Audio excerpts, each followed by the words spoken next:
Good evening, Rockville. Today is June 9, 2025, and we're beginning meeting 16-25. Please join me in the Pledge of Allegiance as you're able.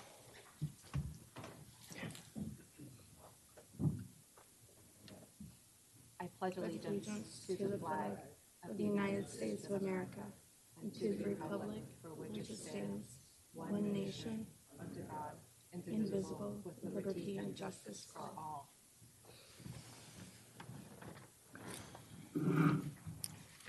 Welcome, everyone. We'll now move on to agenda review. Ms. Sarah Taylor Farrell, are there any changes? Madam Mayor and council members, there are no changes to this evening's agenda. Thank you. And next we'll move to our city manager's report. Welcome, Mr. Mihalik. Mayor Ashton, members of City Council, ladies and gentlemen, good evening. Two items tonight, both bits of very good news. As you guys all know, it's become a best practice of the city to sometimes take our programs and policies and send them out to a third-party reviewer just to see how good we're doing. So we sent out our community policing program out to the Maryland Police Training and Standards Commission for them to review and provide us some feedback. And their feedback was simple, and I'll read you the quote. Your agency's report serves as a wonderful model and clearly demonstrates a strong understanding of best practices in community policing. So we couldn't have received a better report. So I just want to acknowledge that, congratulate Chief West and the entire Rockville Police Department for doing such a nice job in that space. Second thing is, I think you all know, whether it's my written report that I send to all of you on Fridays or sometimes during this time, I like to acknowledge the really amazing work by our city employees. And sometimes our city employees are engaging with residents in a real special way, so much so that our local media picks it up. So I'll stop talking about it and instead just show you a video. Roll the tape, please. What started out as a curiosity about dump trucks from a school lesson has become a weekly tradition for the two of them.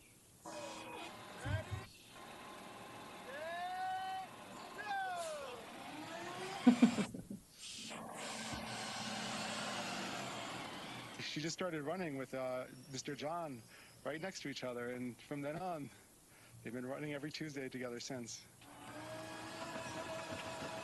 As excited as Michelle gets, Mr. John says seeing her becomes an important part of his day. I was like, wow, because she would come all where she started at. That's where she would come. Rain, snow, cold, hot. She'll be there. She'll be there. But ever since she started, I loved it. Yeah, this is my friend. This is my best friend right here. They've exchanged birthday gifts, and Michelle even baked Mr. John some cupcakes.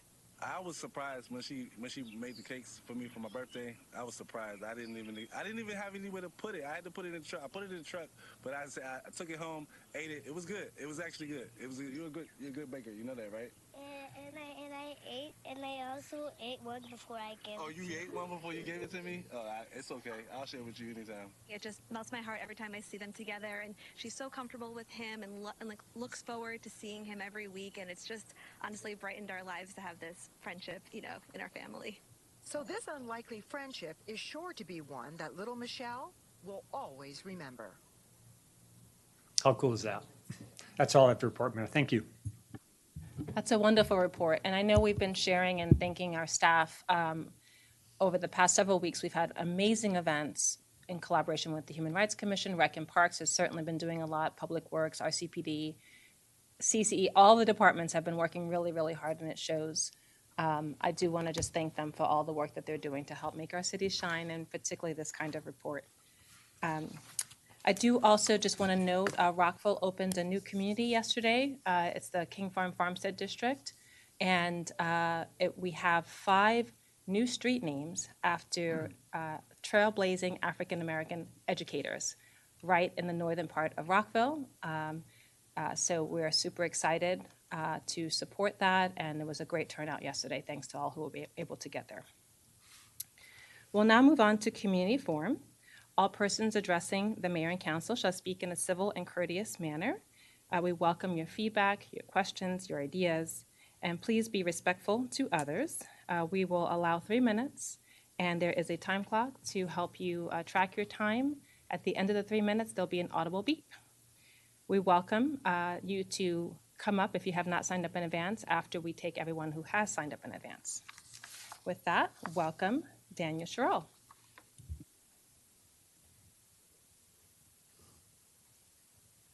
Thank you again, Mayor Ashton, City Council.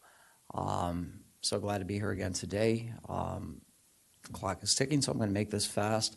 Last month was Mental Health Awareness Month. For me, that's an everyday awareness battle. So I'm hearing a lot of good things about what is supposed to be criminal justice reform, ban the box, things like that. But as a published author in the New York Times at the age of 17, unless I see it in paper, I'm not going to really believe it. I know I want to plead to these companies out there, these large tech companies, as you know, my background is public record. You know, I was imprisoned over 25 years ago for firearms related charges. It was more economics to me. If I could have seen the same profit margins in bananas, I would have done it in bananas. I am not a man of violence. I hate violence. I see them as tools. But again, I studied counter surveillance at the University of Maryland while doing this. I think the companies out there need to look a little bit past Montgomery County WorkSource or these companies like Amazon that are just paying what is now minimum wage, which living paycheck to paycheck and trying to be a student. And with everything good that you're doing for the city, really, there are so many people that aren't blessed with an education like me and don't have what I believe is a gift from God. They don't have that, or they don't have the family support. They need something. They need something. And I'm pleading to not only the city of Rockville, whoever's watching, to just really open your eyes and, truly give people a second chance. I can't wait to meet with Governor Westmore to learn more about what you were telling me earlier, Mayor Ashton, the ban the box. And if our president has codes to our nuclear access codes, I'm not even going to talk about that. I'm studying quantum mechanics, by the way. The Fisher astronaut pen was a gift from my father. He couldn't be here today, but he's going to be watching this televised. So thank you, Mom and Dad, for everything that you guys taught me, the piano lessons, the Beethoven. To all the parents out there, take the phones away from your kids. Let them go outside a little bit. Let them get hurt. Be parents. Don't get caught up. I think once you realize money and happiness have nothing to do with each other, God will give you enough. I'm not a philanthropist yet, but I know I'm on the way. I've already figured out how to play the scratch-off lottery without looking at the winning lottery numbers. It's pretty easy. But gambling is just as bad of an addiction as heroin.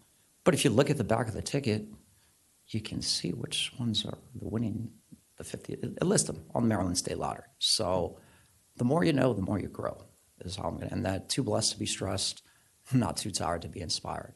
Thank you guys for your time. Thank you. Thank you. We welcome John Becker.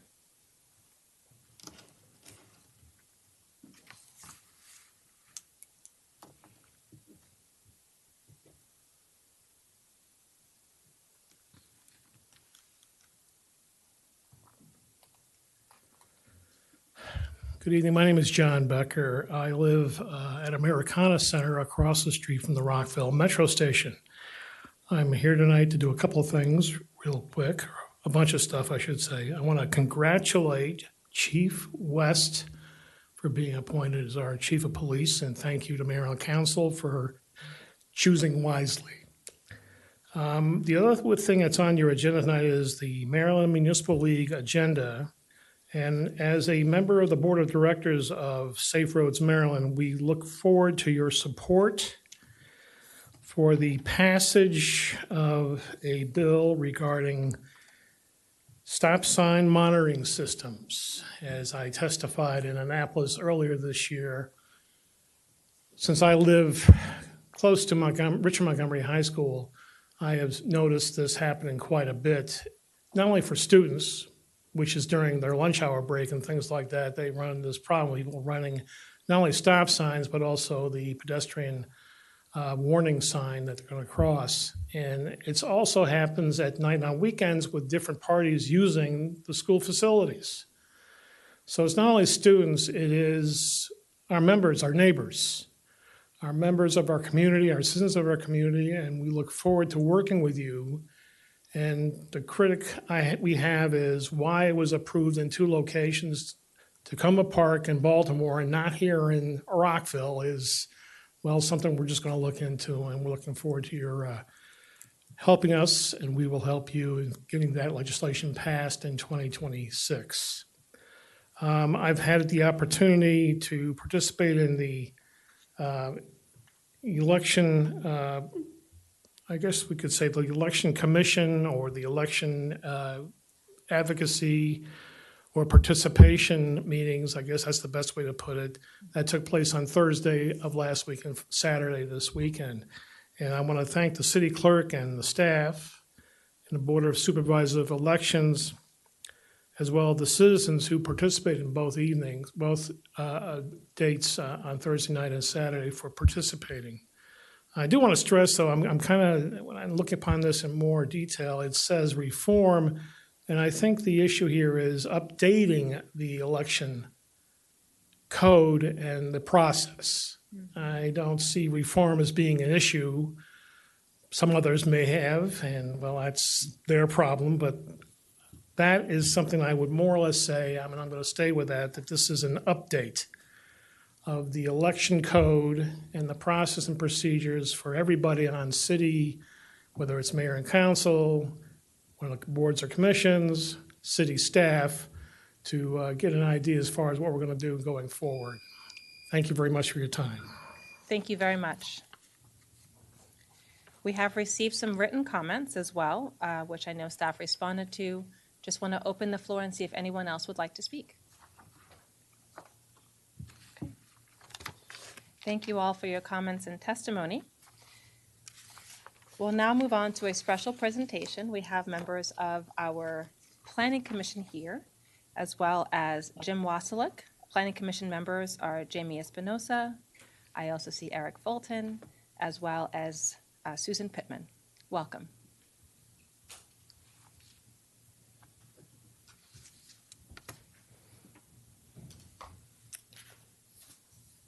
Thank you, and good evening, Madam Mayor, members of the council. Thank you for inviting us to discuss our 2024 activities with you. For the record, I am Jamie Espinosa, current chair of the Planning Commission. Our chair during calendar year 2024 was Commissioner Shahan Salahuddin. Mr. Jim Wasilek is our staff liaison, while Mr. Mick Dumais is counsel to the commission. I am joined in chambers tonight by fellow commissioners Susan Pittman and Eric Fulton. Unfortunately, members Mungsun and Shahan Salahuddin could not be with us tonight.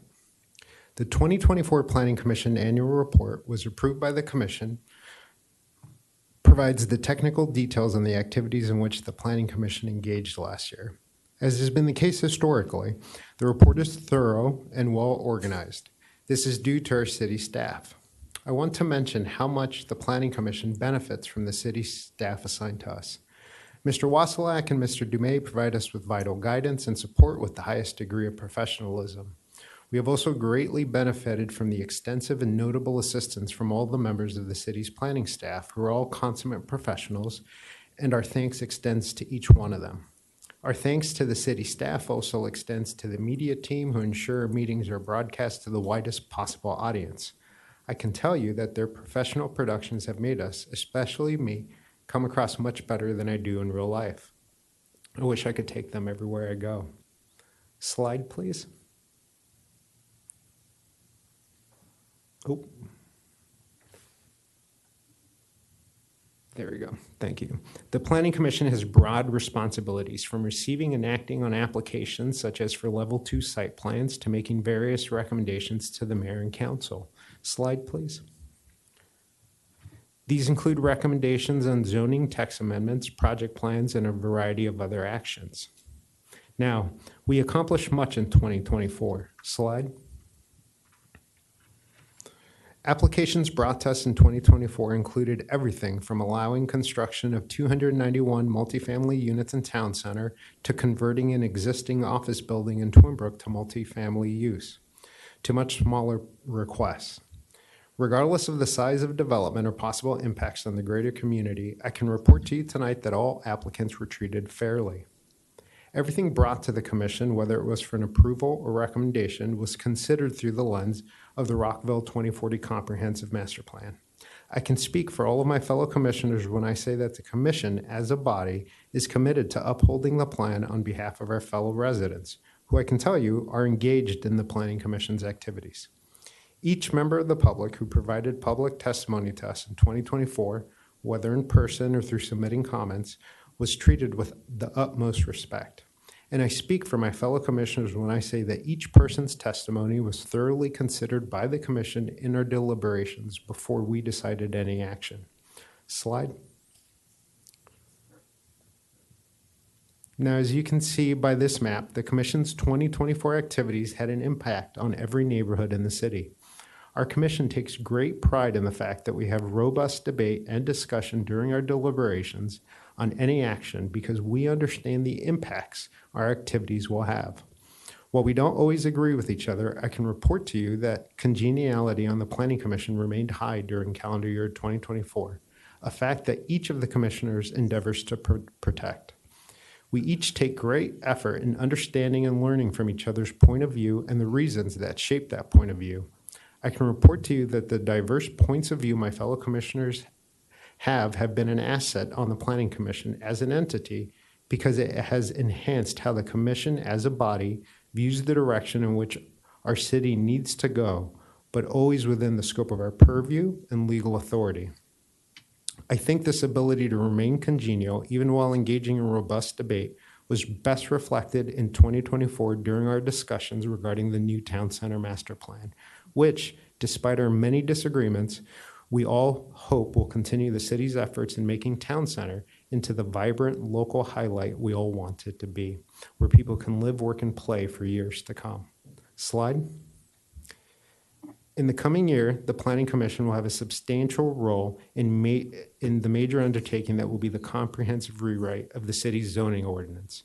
My promise to you is that the Planning Commission will tackle this endeavor by not only focusing on ensuring implementation of the recommendations of the Comprehensive Master Plan, but also ensuring, as we always have, that each member of our community who wants to participate will have their voice fully heard and considered by us. I want to conclude by saying thank you on behalf of my fellow commissioners, to you, Madam Mayor, and council members for your leadership, for everything you do for our city and its residents, and for working with us on the Planning Commission. Thank you also for your time this evening. I stand by for your questions. Thank you. Thank you so much. I know that this is listed as a special presentation, Mr. Mihalik, that we're not taking questions at this time. We're not doing questions. However, I did submit some to staff to be shared with you.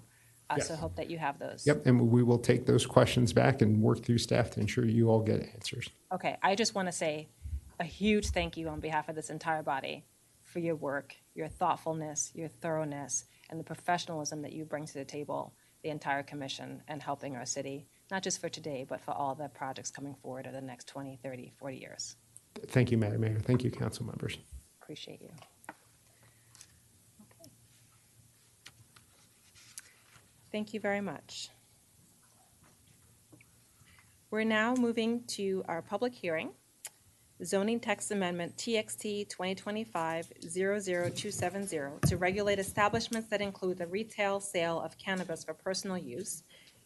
Consent. Oh, sorry, I'll go. I got excited. I'm going to move to consent. 9A, approval of minutes. We only have one item, but usually we have 10. Who wants to, I imagine no one needs to pull these. I'll take your motion. Madam Mayor, I move that we approve consent agenda item A, approval of the minutes. Excellent. Do we have a second? Councilmember Valeri seconds. All those in favor, please raise your hand and say aye. Aye. Okay, thank you. Councilmember Miles. I had a quick question Go for it. on this consent agenda Yep. item. I apologize. Things pulling up. This is 10A, right? This is 9A, approval of minutes. Oh, my apologies. Got it. Never mind. Okay, we'll move on to you next, and I'll call on you first. All right. But we're doing a public hearing first. If you have a question before we hear from the residents, please let me know. No, I'll hold. Thank you, ma'am. Okay, we're now moving on to our item 10A, zoning text amendment TXT 2025-00270 to regulate establishments that include the retail sale of cannabis for personal use. Mayor and Council of Rockville as applicants. We welcome our guest speaker here today, Mr. Jim Wasilek from our planning team, as well as participants Ricky Barker and Nick Dumais. I have a question for our city clerk. Has this been properly noticed? Madam Mayor, yes, it has been properly noticed. Excellent, thank you. Dr. Miles, do you want to ask your question now or after?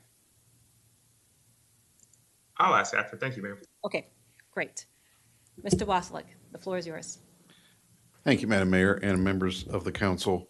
This is a zoning text amendment that proposes to add cannabis dispensaries as a conditional use in areas where retail use is permitted in the city. As an alternative, you'll notice that we also added an ordinance that would add medical cannabis dispensaries with drive-through services as a potential conditional use as well. This zoning text amendment was authorized for filing at your meeting of May 19th, and we have proceeded to take it to the Planning Commission, and it was recommended unanimously by the Commission for approval. Since that time, the issue of the drive-throughs has come up, so the Commission did not consider that particular aspect of this text amendment, but we wanted to include it as a potential for you to consider this evening.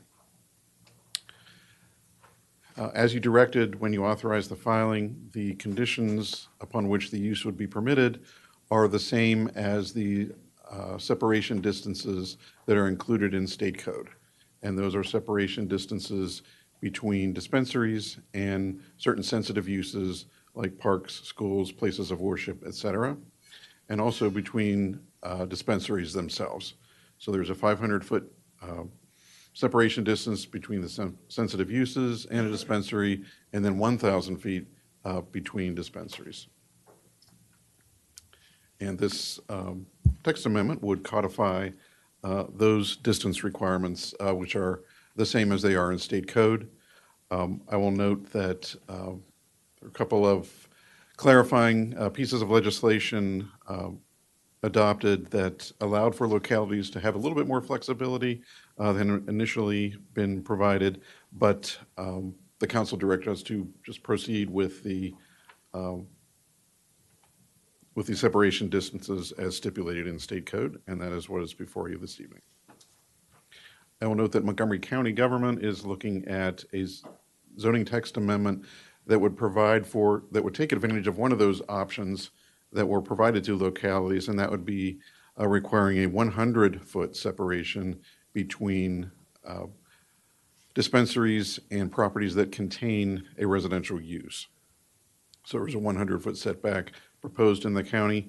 It has been introduced and has been recommended by the planning board, and we'll have a hearing before the county council on June 17th. I also wanted to note that this compares somewhat to the ordinance that you passed last year regarding tobacco and vape shops. In that ordinance, the separation distance was 1,000 feet between shops that sell tobacco and electronic smoking devices. The separation was 1,000 feet for parks and schools, and that was kind of the primary difference between that text amendment and this one, which was obviously recommended and adopted by the state.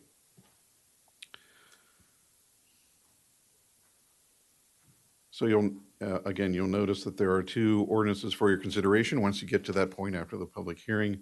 They are essentially similar in that the the general cannabis dispensaries are the conditional use, and then the second ordinance has both general cannabis dispensaries and then cannabis dispensaries with the drive-through use as conditional uses. And the conditions are the same in terms of the separation distances, but the one that has the drive-through has the same conditions that our pharmacies with drive-through have as well, ensuring that on-site circulation is maintained, et cetera. And with that, I'd be happy to answer questions that you have. Thank you. I know that we'll have, this is an agenda item after the public hearing, but I just want, just for the public, one clarification. On the drive-through for cannabis, that was not in the original packet. For the listening public, can you just clarify the date it was added? because I think we got an email about this on Tuesday. Is that right, from Mr. Mihalik? But that wasn't in the original packet. That was added, that was added when the brief book was republished on Friday. Okay. I just want to make sure that since we're talking about so the public can follow along, okay? All right. So I want to just clarify, because sometimes we talk about public hearing dates and how long the record is open. It will be closing today. Can you clarify? Yes, that's certainly at the option of the mayor and council. If you want to take action today, then yes, you would need to close the record Okay, today. great. Thank you. We'll now move to open our public hearing. The first person is Steve Van Grack. Welcome.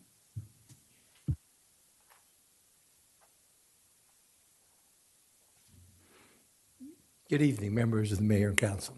I got into this issue with the cannabis dispensary because I have a good friend. His name is Kevin Goldberg. And I knew Kevin from practicing law. He was a trial lawyer, as was I. We both did personal injury, and we became good friends. And he came to me. He asked me about a cannabis business in Rockville that he had, and he and his brother, who run this cannabis business, had purchased a building. And in the building, there was a drive-through. It was owned by a bank before. So the drive-through permitted people with banks to use it. They wanted to know whether the drive-through could be used for the cannabis dispensary. And I said, I really don't know. So I contacted Bill Commoners, my friend who's a lawyer, and he said that the drive-throughs could be used for pharmacies. And so maybe logically we thought that might be the case, but we needed to really come through the mayor and council, actually through staff, to get the T's crossed and the I's dotted as to whether that could be done. I suggest to you that there's a question here as to whether a drive-through is acceptable for a bank. No question it is. A drive-through is acceptable for a pharmacy. There's no question that it is. And we think a drive-through should be acceptable for a cannabis dispensary. Now, you don't know my background. I spent time with the United States Department of Justice, was then the Bureau of Narcotics and Dangerous Drugs in their general counsel's office in 1972. And you say, what's the big deal? In 1972, President Nixon had a commission which produced a report in 1972 entitled Marijuana, a Signal of Misunderstanding. And I learned a lot about cannabis at that time, and that proposal favored ending marijuana prohibition. It's been changed, and I come to you tonight very simply telling you there is no question that cannabis is medically documented for pain management, nausea, vomiting, anxiety, sleep disorders, glaucoma, post-traumatic stress disorder, epilepsy, multiple sclerosis, Tourette syndrome, Crohn's disease, appetite stimulation. It's really used a lot for medical reasons. I also find it very important to mention to you the Planning Commission, and we've got a great Planning Commission, unanimously approved this concept. I believe that this government will not make this I believe that this government should make this access easier to people, not more difficult. I think it's a simple question. Crossing the T's and going through how we get it done, that's another question. Whatever it takes to get this done, I urge you to do it. Thank you. Thank you. Do we have anyone else who would like to speak? Mr. Becker, welcome.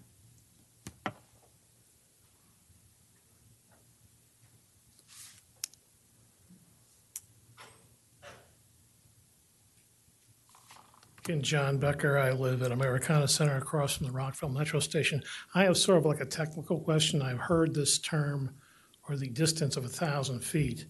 So I don't know if it's possible to do that tonight, but is 1,000 feet out to the curb from this building, from where the mayor is sitting, or is it further along, or is 1,000 feet over by Americana Center, which I think is not correct? Is there some way a person like me can tonight visualize what 1,000 feet is? Staff, would you please help with that one? Sorry about that, folks. So when we made the PowerPoint, of course, we had a map that showed what 1,000 feet would look like when it was overlaid on the city. I don't have that with me this evening. That is a little bit less than a quarter of a mile. That I don't know if that helps at all, but kind of a comfortable walking distance. That's kind of a rule of thumb that we use for pedestrian access. So it's about that same distance. Thank you. Councilman Van Grack. Wait, I think he was asking, are we talking about from the property lines distance to another property line, or talking from the building or the dispensary? I think he was trying to say, where are we starting and ending that distance? Oh, I thought the question was, give me a sense of what 1,000 feet Why don't we do feels, both? looks like. Just for good measure, because I think that would be a follow-up question for Councilman Van Grack anyway. So the separation would be 1,000 feet from the actual dispensary facility itself, and kind of a radius all around. Thank you. Is there anyone else who would like to speak? Okay. I know that we have another agenda item on this, so I'm going to hold my questions until then, unless Councilmember Miles, I know you had a question as well. Do you want to wait until we take this as an action item, or do you have a question now? Yes, Madam Mayor, I'll wait. Okay, thank you. All right, is there anyone else who would like to speak during this public hearing? Okay. If not, this public hearing is now closed, and we'll move on to agenda item 11. It is the 11A, introduction and possible adoption of zoning text amendment TXT 2025-00270 to regulate establishments that include the retail sale of cannabis for personal use. Mayor and Council of Rockville as applicants, and welcome again Jim Wasilek with panelist Ricky Barker and Nick Dumais. Thank you, Madam Mayor and members of the council. Again, there are two separate ordinances, and you have a choice between those two. One includes just the standard dispensary, adding that into our code as a conditional use, and the conditional uses being the state separation distances. The second ordinance also includes the standard cannabis with drive-through, also includes those separation distances, and includes the criteria for having a drive-through on site, similar to the criteria that we have for drugstores with drive-throughs. Thank you. Dr. Miles had a question. Thank you, Madam Mayor. I just wanted to follow up our previous discussion in a prior meeting on this topic. I'm looking back at packet page 33, where there's a line stating, essentially gets at this notion of on-site consumption, and is the ZTA as written including on-site consumption?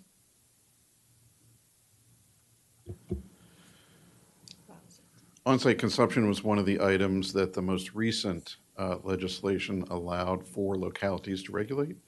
And although we did include that in the ZTA that we brought to you for authorization, the council decided not to include a prohibition on on-site consumption in the ordinance. So both of those ordinances do not include that prohibition. Thank you. However, on-site consumption in your vehicle and then driving is a state law issue. If you're impaired. Right. Okay. Yes, the on-site consumption here would be facilities that permit on-site consumption for the public. Right, and all state law about driving under influence still apply, just like with anything else, any other. Okay, thank you. I have a couple of questions that I sent forward to staff, and I'll ask them now. Mr. Mihalik, I don't know if they had a chance to see them in advance, but I'll just proceed.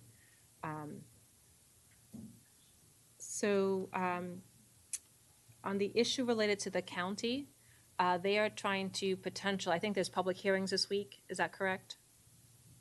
It is next week on the 17th. Okay, I think that they're trying to do the 100 feet residential piece. Yes.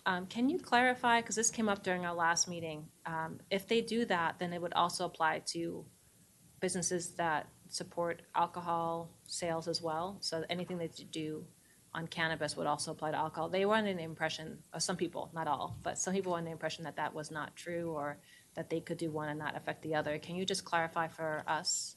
It is our understanding that you can't have cannabis regulations that are more stringent than the regulations that you have for locating establishments that sell alcoholic beverages. Actually, in the attachment to your brief book on page 33 says that in the upper left corner. So we think that's pretty clear. I don't know whether the county has a different take on it, perhaps, but we think based on this and the actual legislation that we are interpreting it correctly. Okay, thank you. That's very helpful. The other question that I had is if you can just share the parallels and differences between our vaping and cannabis regulations as proposed. I guess one of the biggest differences are the separation distances, although I will say to qualify as a tobacco and vaping facility, you have to devote 10% of your floor area to those types of materials. With cannabis sales, it's anything above nothing. So a little bit of a higher bar in terms of qualifying for that particular use. The separation distances that you enacted are different. They are 1,000 feet between tobacco and vaping shops and any type of or any level of school, and also between certain levels of public park, mostly the active public parks. We did distinguish among different types of park facilities in that ordinance. This ordinance is a little bit different when we're counting all public parks, because that is what the state regulation requires us to do. So the sensitive uses in this ordinance is a lengthier list than the tobacco and vaping shop ordinance that was adopted. Thank you. And I wanted to share some things that came up on on-site consumption in my research, just so that the listening public and the body is aware. So the Maryland Cannabis Administration has shared that businesses must get an additional license for on-site consumption. So it's not just, it's automatically allowed. So to the comment of my colleague, just want to make sure they're aware about that. They haven't given out any licenses yet, but they plan to. For on-site, that's correct. On-site consumption. So this is information I thought would be helpful, just folks who had questions about on-site. So we haven't encountered this yet, but the Maryland Cannabis Administration is planning to issue licenses, and businesses must get those licenses. The other thing that I thought was interesting is the state has some really good facts on Maryland Cannabis Administration FAQ, and there are specific advertising restrictions that it would be helpful to make sure that everyone is aware of. I just request that staff who's looking at zoning permitting, as well as RCPD, in case residents call and raise questions, that we are all prepared to understand what state law is and how we have to allow what state law allows. So I just think that's important for everyone to be aware of. My question to you is, when it comes to enforcement, because sometimes our police are put in the middle, who would be enforcing the Maryland Cannabis Administration's and the zoning laws of the state? So if it's a zoning violation, then it would be the zoning staff that would be enforcing that. Mm-hmm. And if it's a violation solely of the Cannabis Administration, then it would be them that enforces. Okay, great. I think that's helpful. Councilmember Larry, and Dr. Miles, did I see you raise your hand as well? Okay, please proceed. Thank you, Madam Mayor. I want to be, actually, I just closed my laptop. Something is kind of not jiving in my head. So you said that the county is looking at 100 feet from between dispensaries or to sensitive areas? Sensitive areas. That's going to be my shorthand for all the... Actually, neither. It's 100 feet. It's 100 feet between dispensaries and properties that contain an existing residential use. Okay. So there could not be a dispensary in a mixed-use development on like the first floor. In my review of their text amendment says yes, Okay. That's correct. All right, because I was looking at the state code that it's 1,000 feet between dispensaries. And you cannot go stricter than that. And the same with the 500. Is that correct? So the 1,000 feet, that is what the state code requirement is. They gave us localities, a window to increase that up to a half mile. Okay. And we had to do that before July 1st. And as a result of the most recent legislation, and the council determined not to take that up. Okay, I just wanted to be clear between, and I think Madam Mayor was kind of getting to this as well, because there is a level of enforcement that is only done by the county in terms of alcoholic beverages. Are we going to also then fall under whatever their decisions are in terms of adult use cannabis regulations? No, I don't see that we would. Okay, because that is of a concern to me. I'm always fascinated by how these decisions came to be. Okay, so that makes sense. I noted in the staff report that it just stated that the Planning Commission approved the language unanimously. Were there any comments from the Planning Commission? There really was not. Okay, cool. I wanted to make sure, like, I appreciate their input, even if it's just, yay, let's do this. I appreciate that. There's something that you stated previously, and I did not capture the exact words that you used. You talked about drive-through for medical cannabis. Are we talking about drive-throughs for dispensaries? Because most dispensaries sell, okay. I just wanted to be clear on that because I cannot think, similar to, thinking through previous setups before adult use was regulated. Of course, everybody was a medical dispensary, but now that adult use has been approved, they're separated as per the Medical Cannabis Commission regulations, but they are often in the same locale. Okay, all that is super helpful. I really do support this ETA. If we could expand it a little bit, I understand that maybe not everyone's there, but I see absolutely no difference between this and frankly a CVS. But as Mr. Van Grack brought up, we also allow drive-throughs for banking as well. So we're not that restrictive on who gets to use drive-throughs, right? So yes, I very much support the ZTA, and I very much support the change that we made previously, which is to allow on-site consumption, as that also is very helpful for medical cannabis patients as well. So that's kind of where I land, everyone. Thank you. Are there any other questions? Okay. And to clarify, on-site, on drive-through, it's for medical, not recreational? They're distinguishing that? No, it does not distinguish between the two. Okay, so it can be any. Perfect. Yes. All right, thank you. Okay, colleagues, we need to look at the options for introduction. Who would like to proceed? Councilmember Valeri. All right, and I'm sure somebody can correct me if I do any of this wrong. It's the second one. It's the second one. That's what I thought it was, the second one. I introduced the ordinance to adopt zoning text amendment TXT 2025-00270 to regulate establishments that include the retail sale of cannabis for personal use, including drive-through establishments. Thank you. Is there anyone who would like to move the layover period? Councilmember Van Grack. Madam Mayor, I move to waive the layover period. Thank you. Do we have a second? All those in favor, please raise your hand and say aye. Aye. Excellent. Thank you. Now we need Madam a Mayor, mo- who second? Councilmember Fulton. Now we need a motion to adopt. Councilmember Valeri. Yes.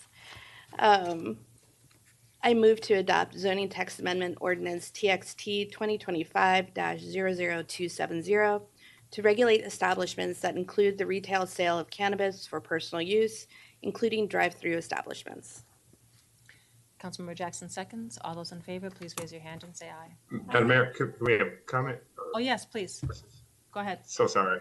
Apologies for me not being, just don't have childcare, but I just want to be clear with the public and those watching about, I'm again vote against, so a nay to this. I am against the on-site consumption, but in favor of the rest of the provisions. That's all. Thank you. Thank you. The possibility of allowing on-site consumption, I guess that's to be technical. Thank you. I will also just note, I reviewed every single FAQ and advertising requirement. There are things like prohibition on promoting this as health enhancing, the way it's displayed, out of packaging. There's a lot of rules around that set out by the Maryland Cannabis Administration. So I hope that our staff and our CPD is aware and that everyone who gets a permit is aware. But I do want to just note that there are a lot of things to help respectfully ease into this and support what is legal. All right, back to our votes. All those in favor, please raise your hand and say aye. Aye. All right. The nays? All right, thank you. 6-1. Okay. We are now moving on to, just moving here.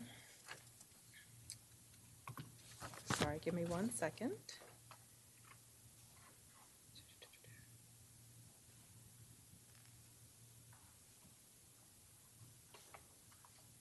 Okay. Sorry, I have one question for staff and Mr. Mihalik on this. Will you please just keep the council aware if there are any major issues as this gets implemented, either for RCPD or for zoning? Of course. I know with anything new, there's things to learn from. Thank you. Okay. We're now moving on to action item 11B, which is consider actions related to the reorganization and revisions to Chapter 15 personnel of City Code. Welcome, Susan Seelig. Good evening. Oh, thank you. Good evening. Staff is recommending that the mayor and council consider and adopt the following ordinances and resolutions related to the reorganization and proposed changes to Chapter 15 personnel of the Rockville City Code. Adopt an ordinance to create the departments of procurement and communications and community engagement. Adopt a resolution to establish and modify the list of classified civil service positions placed in non-merit civil service. Adopt a resolution to update the pension plan document and adopt an ordinance.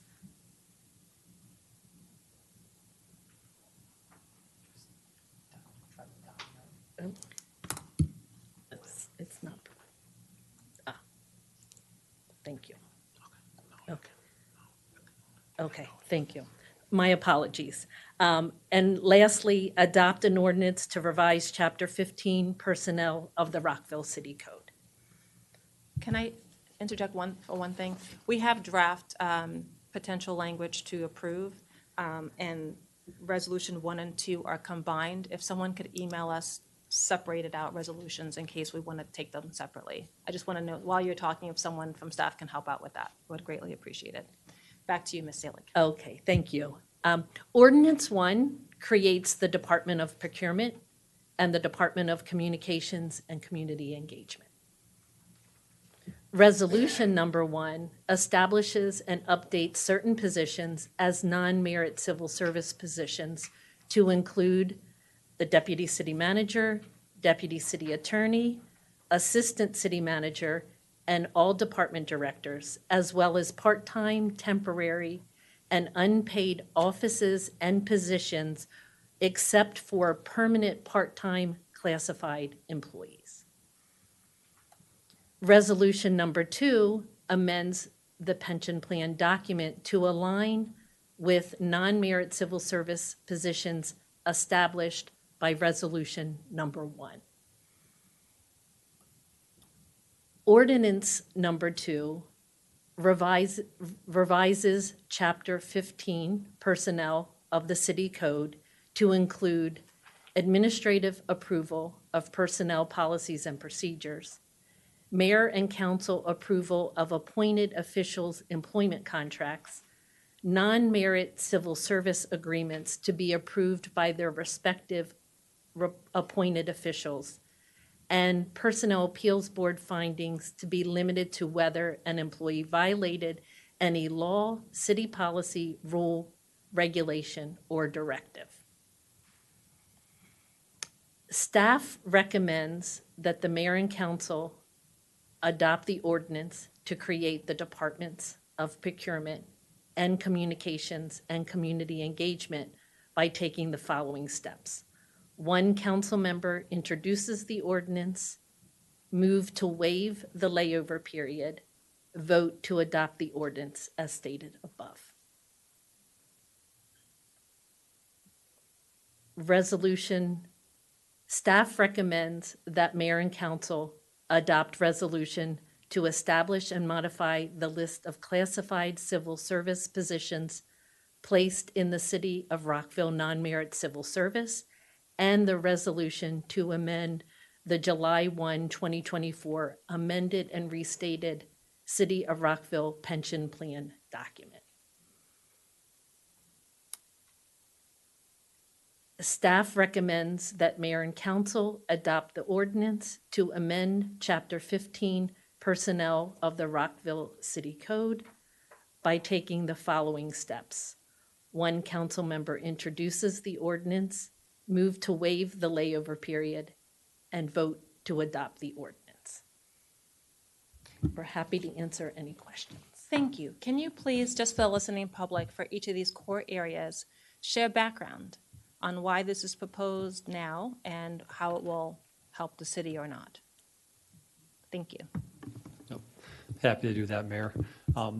Since we started with the city almost a year ago, there's been a fair amount of discussion about creating additional efficiencies in government. There's a lot. It's one of the core principles of the council. So this really creates quite a bit of efficiencies to really create a process where we can make modifications to the personnel policy manual in a much more efficient way, align them with our general orders within the police department, et cetera. The other key piece is really about really retention and recruitment. I heard that from day one here with the city. And there's a couple modifications here, including creating 2 departments, providing them with extra benefits for those directors. Those will certainly aid in our ability to do retention and recruitment. Thank you. And just to, for the listening public, because I think this is a lot and very technical. So during the budgeting process, we did talk about the creation of the Department of Procurement, which was actually recommended in a previous eucalyptus report, I believe. And then due to increasing responsibilities of the communications department and merging in community engagement, that is also becoming a new department.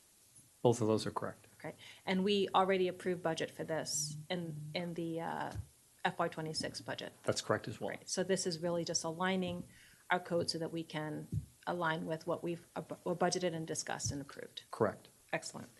And then for the at-will classified civil service positions, in practice, the deputy city manager had already had the pension added in the contract, but it was not updated in the code. So this will align so that we are doing in the code what we are currently practicing. Correct. It also adds the deputy city attorney who previously not received the benefit. That's correct. Okay. And in total, the pension additions that we are doing tonight are going to add about $63,000. I think about 43 of which or so, 40 or so, which is already approved. So this is really an additional 23,000 that we're adding. An additional 23,000 is correct. Correct. And you have enough budget and we don't have to do a budget amendment to address this. Correct. Thank you. Just trying to make sure the listening public is following exactly what we're doing. The other thing that's not clear is these positions are as of July 1, FY26. So I don't see anything in the resolution that specifically says that this will take effect, as in other parts of the code, that this will take effect on July 1.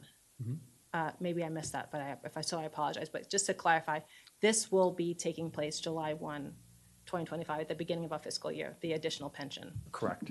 Okay. And do we need to, Mr. City Attorney, clarify that in writing in the resolution, or you guys will know that in practice? in previous drafts, it was documented when things were changed. So that's why I asked the question. I think it's fine. I mean, the fact that we're noting it now, it'll be in the minutes, it's fine. Okay, so that will, so just to put in the minutes, it will take effect July 1, 2025. So that's documented and in writing somewhere. Okay. And then I know we'll get to many more questions on the PPM, so maybe we can dispose of the first items if you guys are okay. I don't know if you have any questions about the first parts of this. I'm just looking at all my colleagues. Okay. Do you have any questions before we get to personnel policy manual, which is the last one we have to get to? Councilman Van Grack. So just with regard to, and maybe this is the city manager, I'm not sure, who, with regard to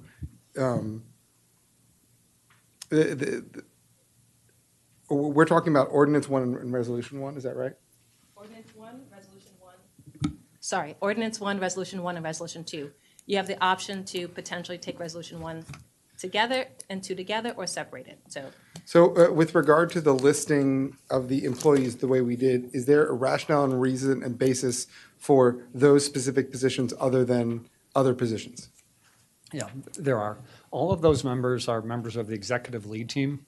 Those positions are either department heads or above, meaning they're members of the city manager's office. As you all know, because you're in professional capacities, a lot of those folks work a number of hours. They work a lot of overtime, but they don't have the opportunity to get overtime hours. So in the interest of recruitment, retention, and also to reward them for working those extra hours, some additional benefits are typically offered. It's something that's done throughout the United States in these areas. So that's why those specific positions were called out.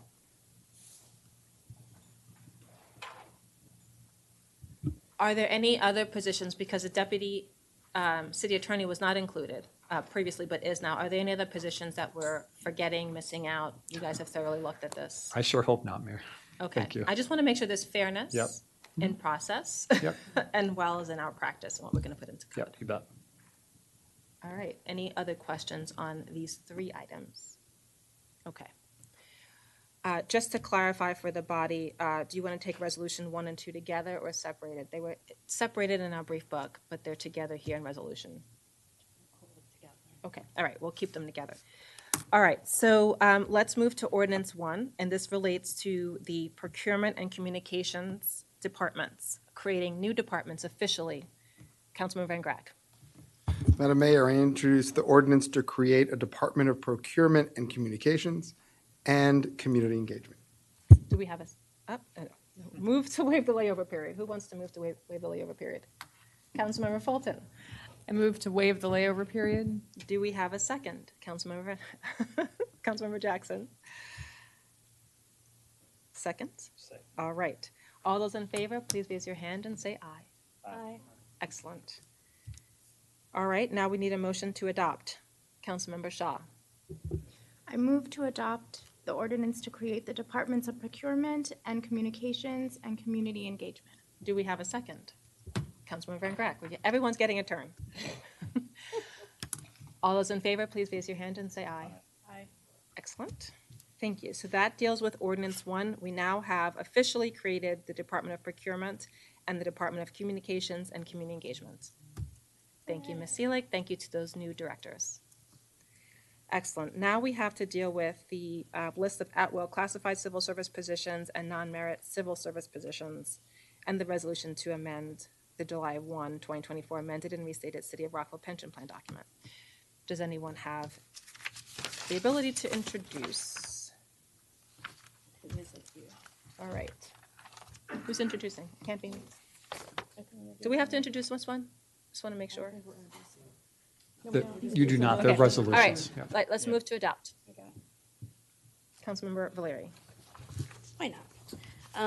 I move to adopt the resolution to establish and modify the list of at-will classified civil service positions placed in the non-merit civil service and the resolution to amend the July 1st, 2024 amended and restated City of Rockville Pension Plan document. Thank you. Do we have a second? Councilmember Jackson, second. All those in favor, please raise your hand and say aye.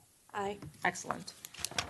All right, so now we're moving on to the personnel policy manual. If you could just share high level some of the major changes that are being proposed here.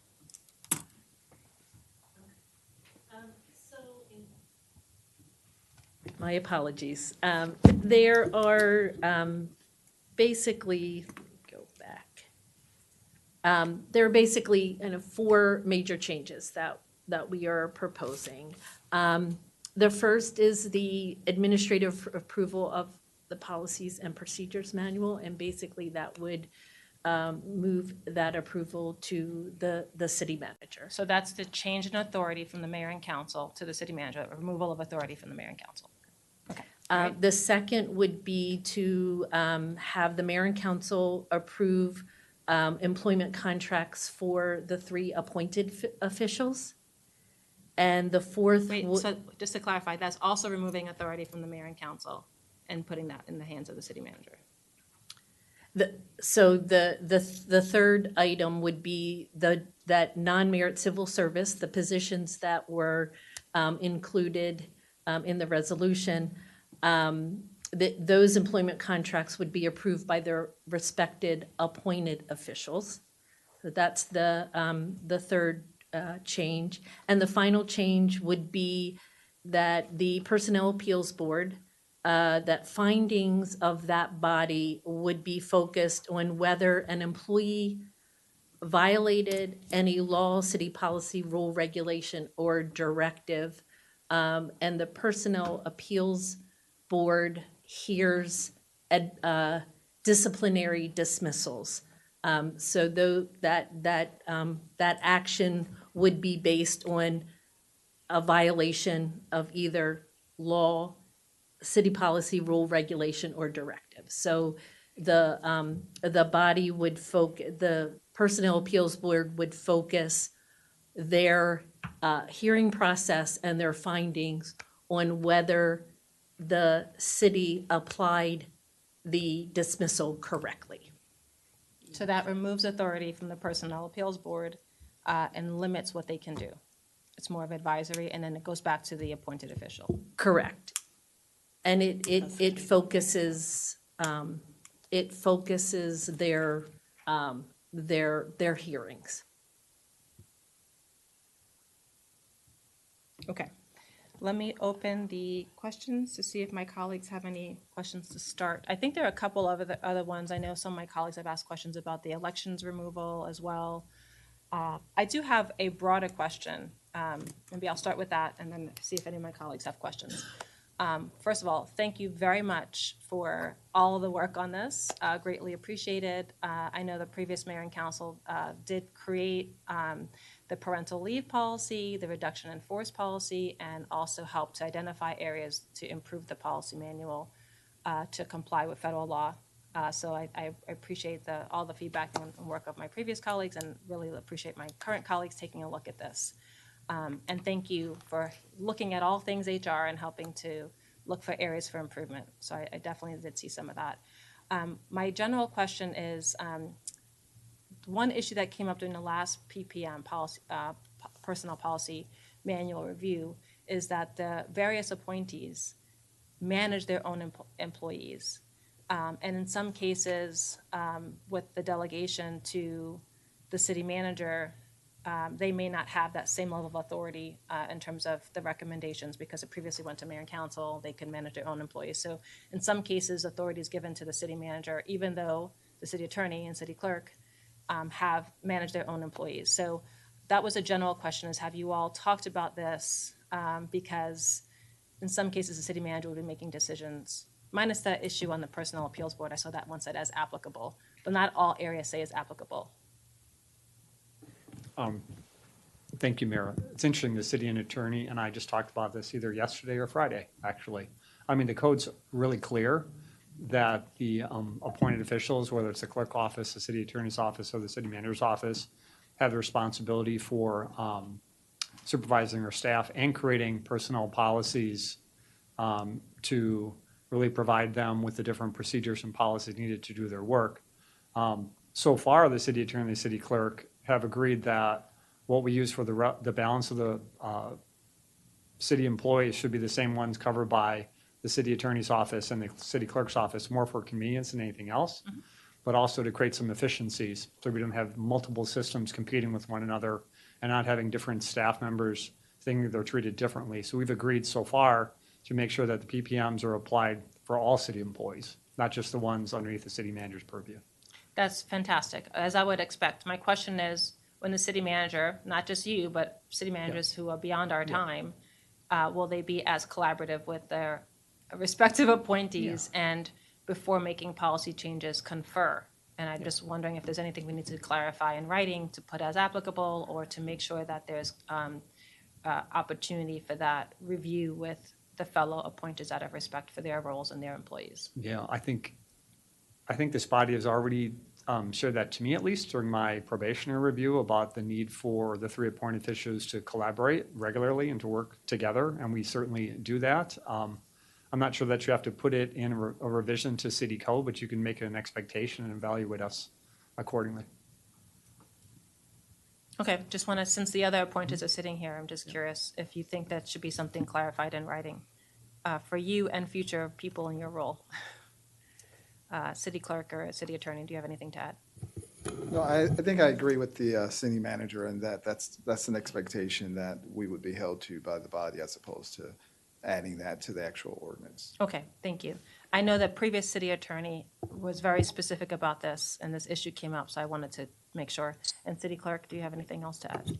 No, I agree. We're pretty much all on the same page when it comes to our employees and what is, we're all on the same alliance with our employees. Thank you.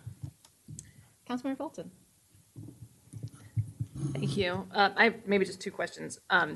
On the administrative approval of the PPM, I was sort of doing some research on this, looked around. In fact, I believe it is, and I just want to clarify, that it is best practice and norm in most places with the city manager form of government to have that administrative approval. I think Gaithersburg clearly gives it to their city manager.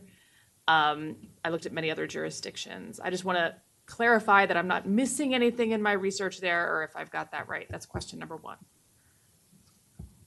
And I'll just clarify, a council management form of government, not a city manager form of government, right? Yes, and you are correct. That is practice. Thank you. And my second question was about, and it just came up in terms of like what should be in writing and what shouldn't. I do know that the prior body did made some really good recommendations to the PPM that were really enhancements. There's a whole lot of things that people can make great suggestions about. And I would assume that if any body or even any member of the public had any suggestions on ways to enhance how we manage our city staff, that would be taken into account and duly considered, regardless of whether it's in writing or not, or where the authority lies. Is that right? Yeah, Councilmember Fulton, I get comments on the Personal Policies Manual regularly from City Council, from residents, definitely our labor organizations, which I've talked to both this week. So yeah, that's critical. So I just don't want anybody to think that if this body has any ideas or suggestions on the PPMs that I wouldn't give them due consideration. I absolutely would. The expertise is really in all of us, the collective wisdom of the elected body, city attorney's office, HR, and our employees. So I'll take that very seriously. And thank you for the question. And then just one follow-up, because I think the city attorney made a good point too. It would be more than just a suggestion. For the appointed officials, at any point in when we thought, the performance of an appointed official was not meeting our expectations, that would be duly noted in that way as well, right? Absolutely. Awesome. Thank you. Thank you. And previous items where we have removed authority from the mayor and council in the name of efficiency, we have been told that we will be getting reporting or updates. This does not, as we have detailed in other changes, that there would be any level of reporting to the mayor and council on what changes are made. I know you and I talked about that, but I don't see it in writing anywhere. Is that a possibility to put in writing? Yeah, absolutely. In fact, I'm happy to commit to you that anytime we do a PPM adjustment, we'll notify council. And can that be put into what we put into the ordinance that we're changing? That because we've done that previously, so that would be a revision to the ordinance as you have it, that there would be some level of reporting to the mayor and council. Sure. Okay. Councilman Van Grack. Thank you. Two sections that I'd like to go over. First, as the mayor discussed, it's section 15-42, specifically subsection B, that is stricken in the draft. and this is dealing with the city elections. And I know I was talking with Councilmember Jackson about this issue. With regard to this, I understand the reason for striking.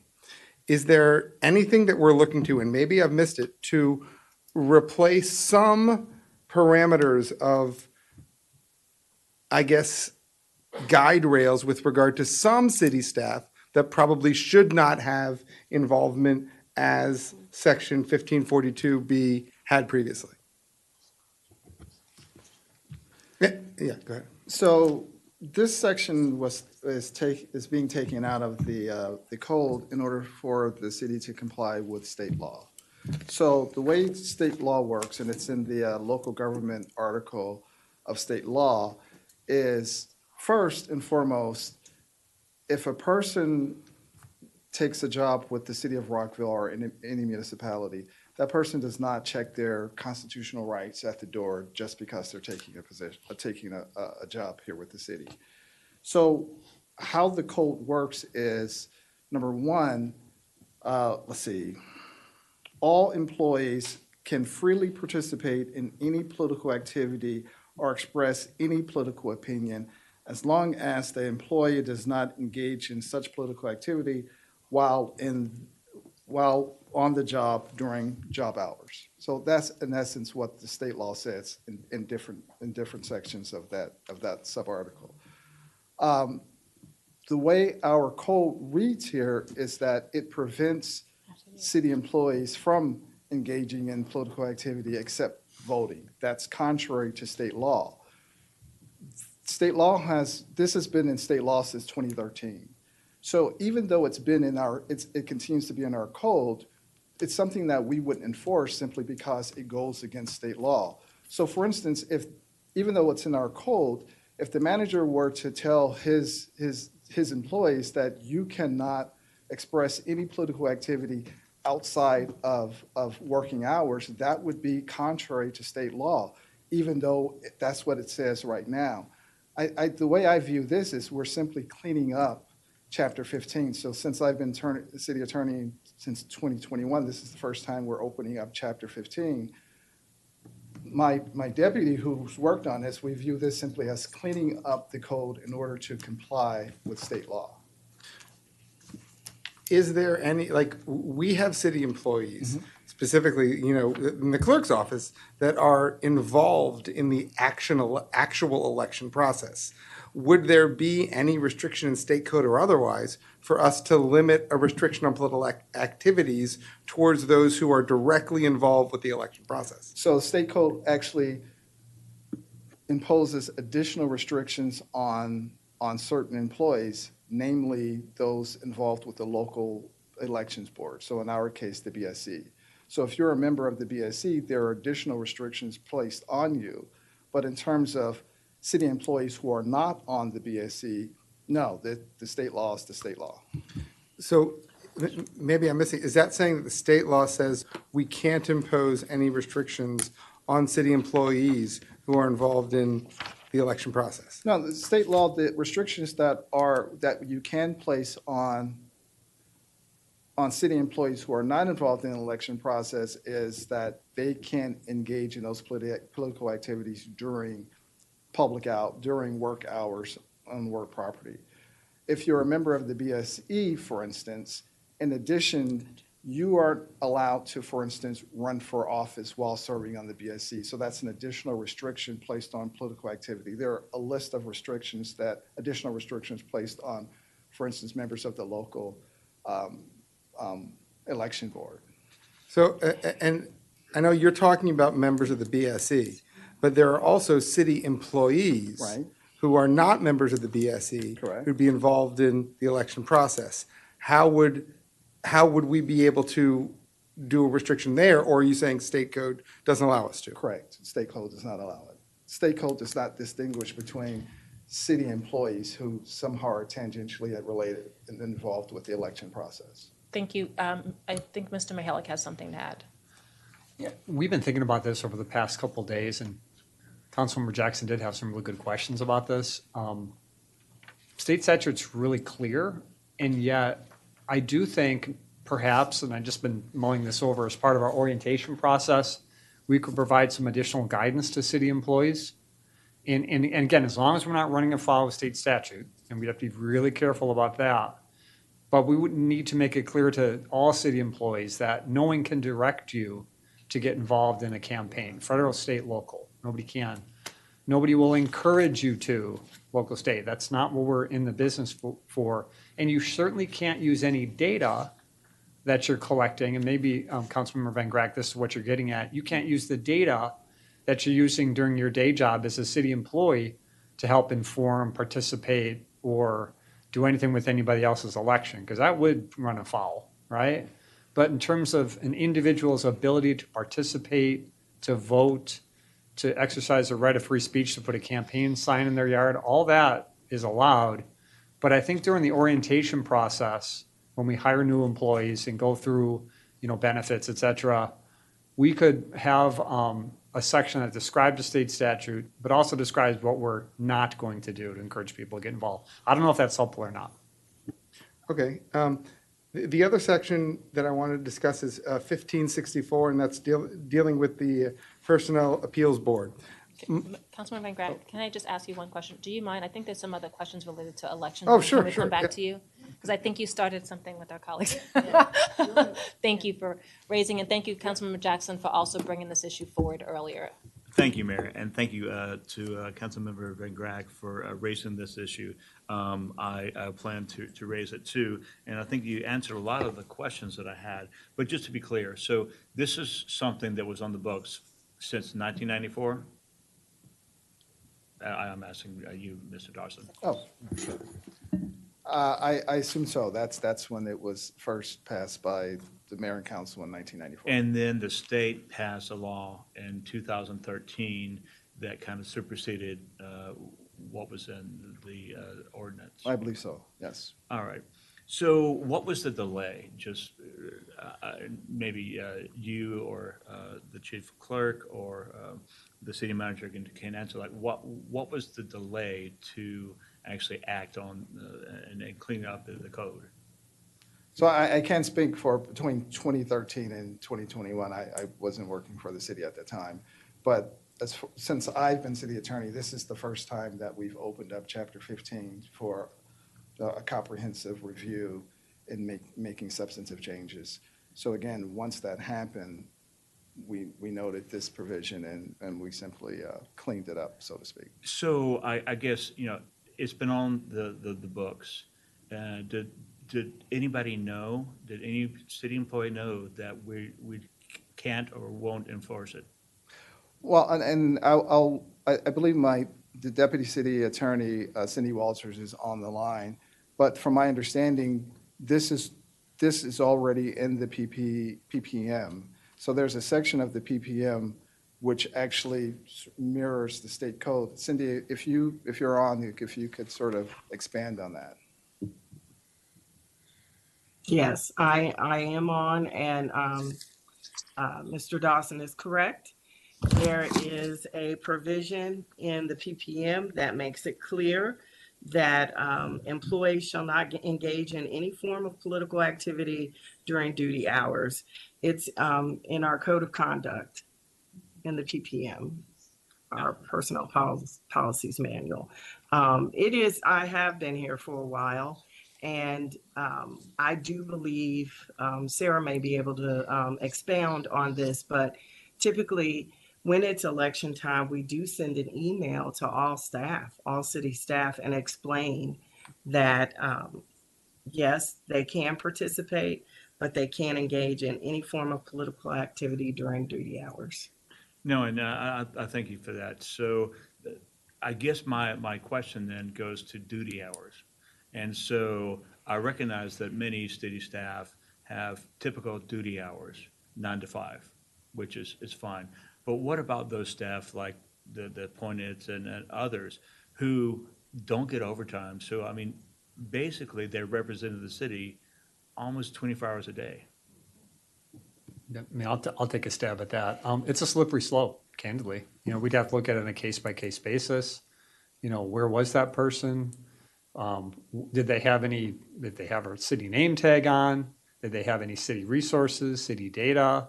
Did they declare that they were a city employee? All those things really are mitigating or aggravating circumstances on what they're doing.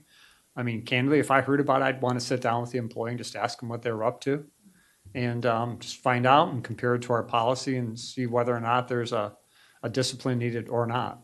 So, but until you know the details, it's hard to really give a direct answer on that, council member. No, and I appreciate it, and I appreciate your recognition that it's a thorny issue. I mean, I understand what Mr. Dawson is saying about the law and about state law. I also understand from working at a nonprofit that has policies that we have to follow when it comes to campaigning and electioneering. And basically, the higher up in the organization you go, the more restrictions or the more recommendations, I guess they have, on what you can or shouldn't do. And so I guess what I'm saying is, it sounds like you guys have the right path in terms of, doing that, those recommendations in the orientation. But I just would really, really be more comfortable if you came back to us with a plan and those guidelines or recommendations about how you're going to roll it out to staff, and especially going up the ladder, because I just worry about the directors and others who are recognized as city staff and city leaders, and there is a trust in the city with residents, and I don't want to see that become distrust or people look askance at our city staff because of elections and what we do in elections. Councilmember, just one other thing to add, if it's okay. There are a number of us that are in employee associations are also credentialed in certain fields where we have to subscribe to a code of ethics that prohibits us from engaging in any political activities whatsoever. For example, those of us who are members of the International City Managers Association, there's several of us, and particularly those that are credentialed city managers, we subscribe to an oath to make sure that we don't get involved in any political activities at all. You're basically foregoing some of your rights, but you don't get that credential unless you agree to that. And you guys know that's a credential that I hold, and that's something that you guys talked to me about when you agreed to employ me and said, Jeff, you got to continue to hold that credential. And I said, I will do that. And City Managers Association isn't the only one that has that. So we could put that also in some of our hiring documents as well to encourage people to get credentialed or licensed in a way that prohibits them from getting involved in political activities. And again, they're doing it voluntarily. They're not doing it as part of a requirement. So it's not a run and follow with state statutes. So hopefully that helps. But I'm happy to work with the HR department and come back with I'll just call it a plan on how to inform our residents, our employees now and all the ones in the future to make absolute clarity about what we mean in this area. No, and actually that's really, really helpful. So these accreditations, are they, or, if you don't mind me asking, Mr. City Attorney and Chief Clerk, I mean, do you have those accreditations? Well, first, before we go on to that, I just want to, again, be clear that what state law says, and I actually read it. So, again, this is in the local government article, subtitle 3, Political Activities of Employees. It says, except as otherwise provided in the subtitle, an employee of a governmental entity, 1, may freely participate in any political activity and express any political opinion, and 2, may not be required to provide a political service. And it doesn't distinguish between what type of employee. So the state law is clear. In terms of the restrictions that are placed on all of city employees, in the next section, an employee of a governmental entity may not, 1, engage in political activity while on the job during working hours, or 2, advocate the overthrow of the government by unconstitutional or violent means. So again, state law is pretty clear in that it doesn't distinguish between if you're a first-line employee or if you're on the executive leadership staff in terms of what what your constitutional rights are, or what your rights are pursuant to this act. And we all realize that, Mr. Dawson. So the second thing is the organizations which requires a certain code of ethics. It's true, but that's all voluntary based on those employees being a member, I think in your case, ICMA. No, I think he about- asked the question as to whether the city clerk's credentials and the attorney's credentials have similar provisions. Yes, as a city clerk, you do, because majority of municipalities, the clerks are administering the election with all municipalities. So we definitely have that code of conduct in our policies That as you well. don't engage in And it's the political perception, even your staff that works within your department. Right. We Yeah. have that. No, so thank you, Mrs. City Manager. I think it's a good idea. City clerk. No, I meant city manager. Okay. No, but I think the guidelines are good. I mean, I understand the law and I understand constitutional rights.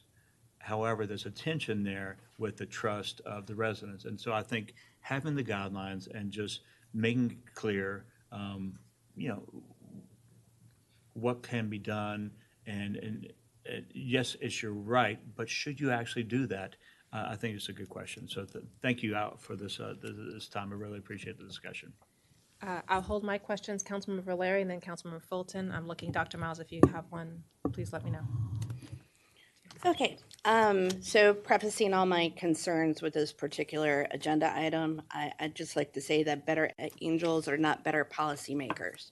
And so anything that we can codify, put into the ordinance, I'm going to hope that we do, because again, the voluntary is just that, voluntary.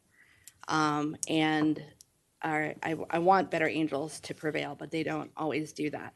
And I understand, before Mr. City Attorney weighs in, I totally understand the state law. Again, like my colleague, I work at a nonprofit. Before we entered into this whole process, we had to know what our rights were under state law, as well as et cetera, et cetera. But that was in some ways, very specific. And I am concerned with the possibility of the exploitation of this particular state law as it concerns coercion.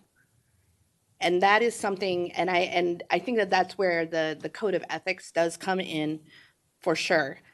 Again, Better Angels, you are very concerned personally about keeping that accreditation. I don't know what down the road, what that'll look like. So I would love to see a proposal to find a way to safeguard, again, staying within state law, creating a way that any possible employee matters where people feel coerced, because political opinion, I completely agree, it's very clear cut with the state law, but campaigning, door knocking, donating, these are things that absolutely can be used coercively. So if there's a way, to end the message before each election year, if there's a way to say that, in the code, for any employee that feels that they're being coerced into doing X, Y, or Z, there is a process. Just something broad enough, just so that future mayors and councils and future city managers and future HRs know that this was a concern of this body. Because I am really concerned about that, and I understand where the state law came from, and it came from the ability for union employees, unionized government employees, to be able to do that. Totally get that. And that's why there's the carve out for during work hours. Totally get that. But, and I agree with that. But again, I'm really concerned that if somebody does not have the code of ethics, does not take an oath, maybe doesn't care about it, that there would be nothing to preclude that person from coercively telling an employee, well, if you know what's good for you, you're going to help, and I'm going to pick on Councilmember Jackson. You better get out there and start door knocking for Councilmember Jackson. Not that any of us, again, better angels are not better policymakers. So anything that we can put in writing would be great.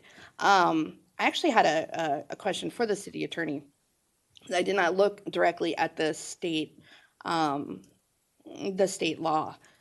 This is covers every single possible election, correct? Or is this only covering the election for the body that the employee works for? So under state law, it covers political activity and political opinions. But to go back to what your concern about employees being coerced, again, under state law says an employee of a governmental entity may not, I'm sorry. Let's see. An employee of a governmental entity may not be required to provide political service. So meaning that they can't be coerced into, working for a particular, city elected official or someone running. So that's the first thing. The second thing, under state law, there's a penalty. So if someone is coercing, that they are subject to a fine of up to $3,000 and perhaps jail time not exceeding 6 months. So that is taken into account in the state code, but you're right, that's something that we can add into our provisions. Yeah, no, and thank you, Mr. City Attorney, for that. I would be curious as to why that language wasn't proposed to be put in here, because I think it's actually really important to state, not only for our own compliance, right? See state law, however we want to do it. I would just like to be extremely clear that there is a mechanism, a process, and a protection for employees, because as it stands right now, simply taking that language out doesn't provide that protection. So that would be my biggest concern. I think that's all that I had on this particular item. Yeah, that was all my questions. Thank you. Thank you. Councilmember Fulton. Just trying to, my views are changing as we're talking. So I think I get now through the course of this conversation, because I actually was a little concerned too about there not being some further restrictions on some level of employees. I mean, I myself am intimately aware of government employees that are further restricted in their political activities. But I think I'm understanding two things. And if I understand them correctly, then one, we're cleaning it. It's a state law question. Like, this is not a policy call on our part. It must come out because it's contrary to law. So then I support it. I also think it's important, like, when I read the prohibition that still stands, the section A, that should cover most of the concerns, right? No employee shall directly or indirectly use or seek to use the employee's official position, authority, or influence. So those people that have authority or influence by virtue of their position are prohibited from using it. So a lot of the things that I think we'd be concerned about, like the city clerk going around while registering to vote, promoting a city employee, that's already a violation of A. So I think we're covering most things that we would be concerned about. I also view it as covering the coercion question. Shall not to control or modify the political actions of any other person. Yeah. So if I understand those two things correctly, B is contrary to law, and A covers most of what we are concerned about and can control, I'm supportive of this change. And I also agree with my colleagues saying we should be really we should do some real good education and training on this. I think that's where I am. Thank you. I agree with the comments of my colleagues, so I'm not going to repeat. But I will just note, I do think that coercion piece is noted when I looked at the authority and influence to control. Unless, as city attorney, you think we should do anything else to confirm or clarify that, we can also make things clear in the orientations.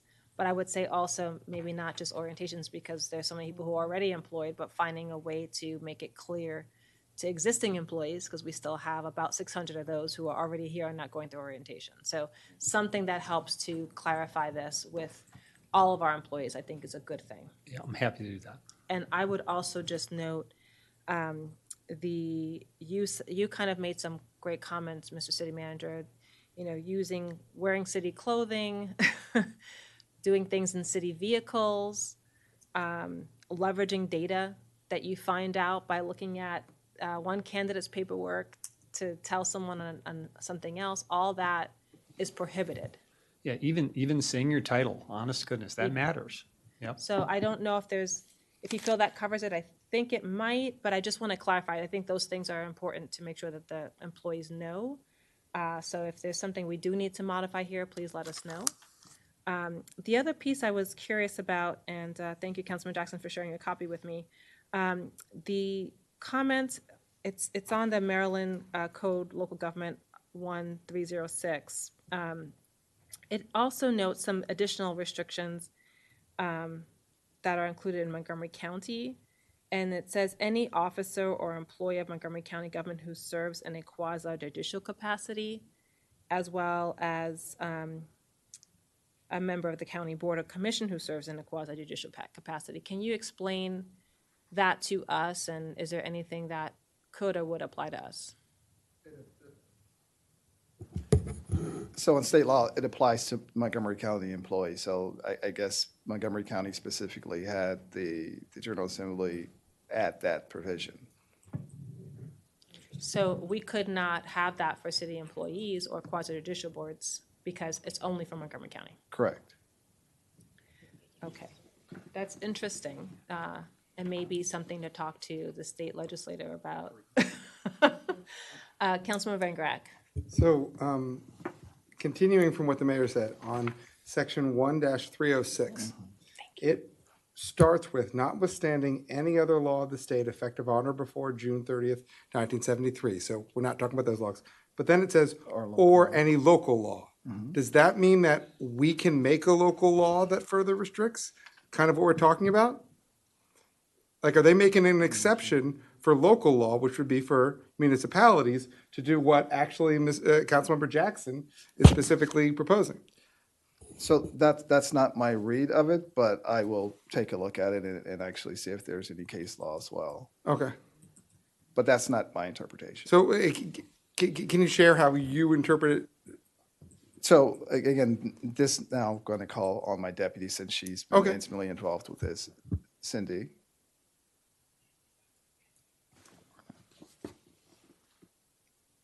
Yes, the way I read section 1-306, I believe it applies to counties, because even when there's a provision here that says something that's imposed on an employee of a local board of elections, a local board of election is defined as a county board of elections. It doesn't apply at all to municipalities.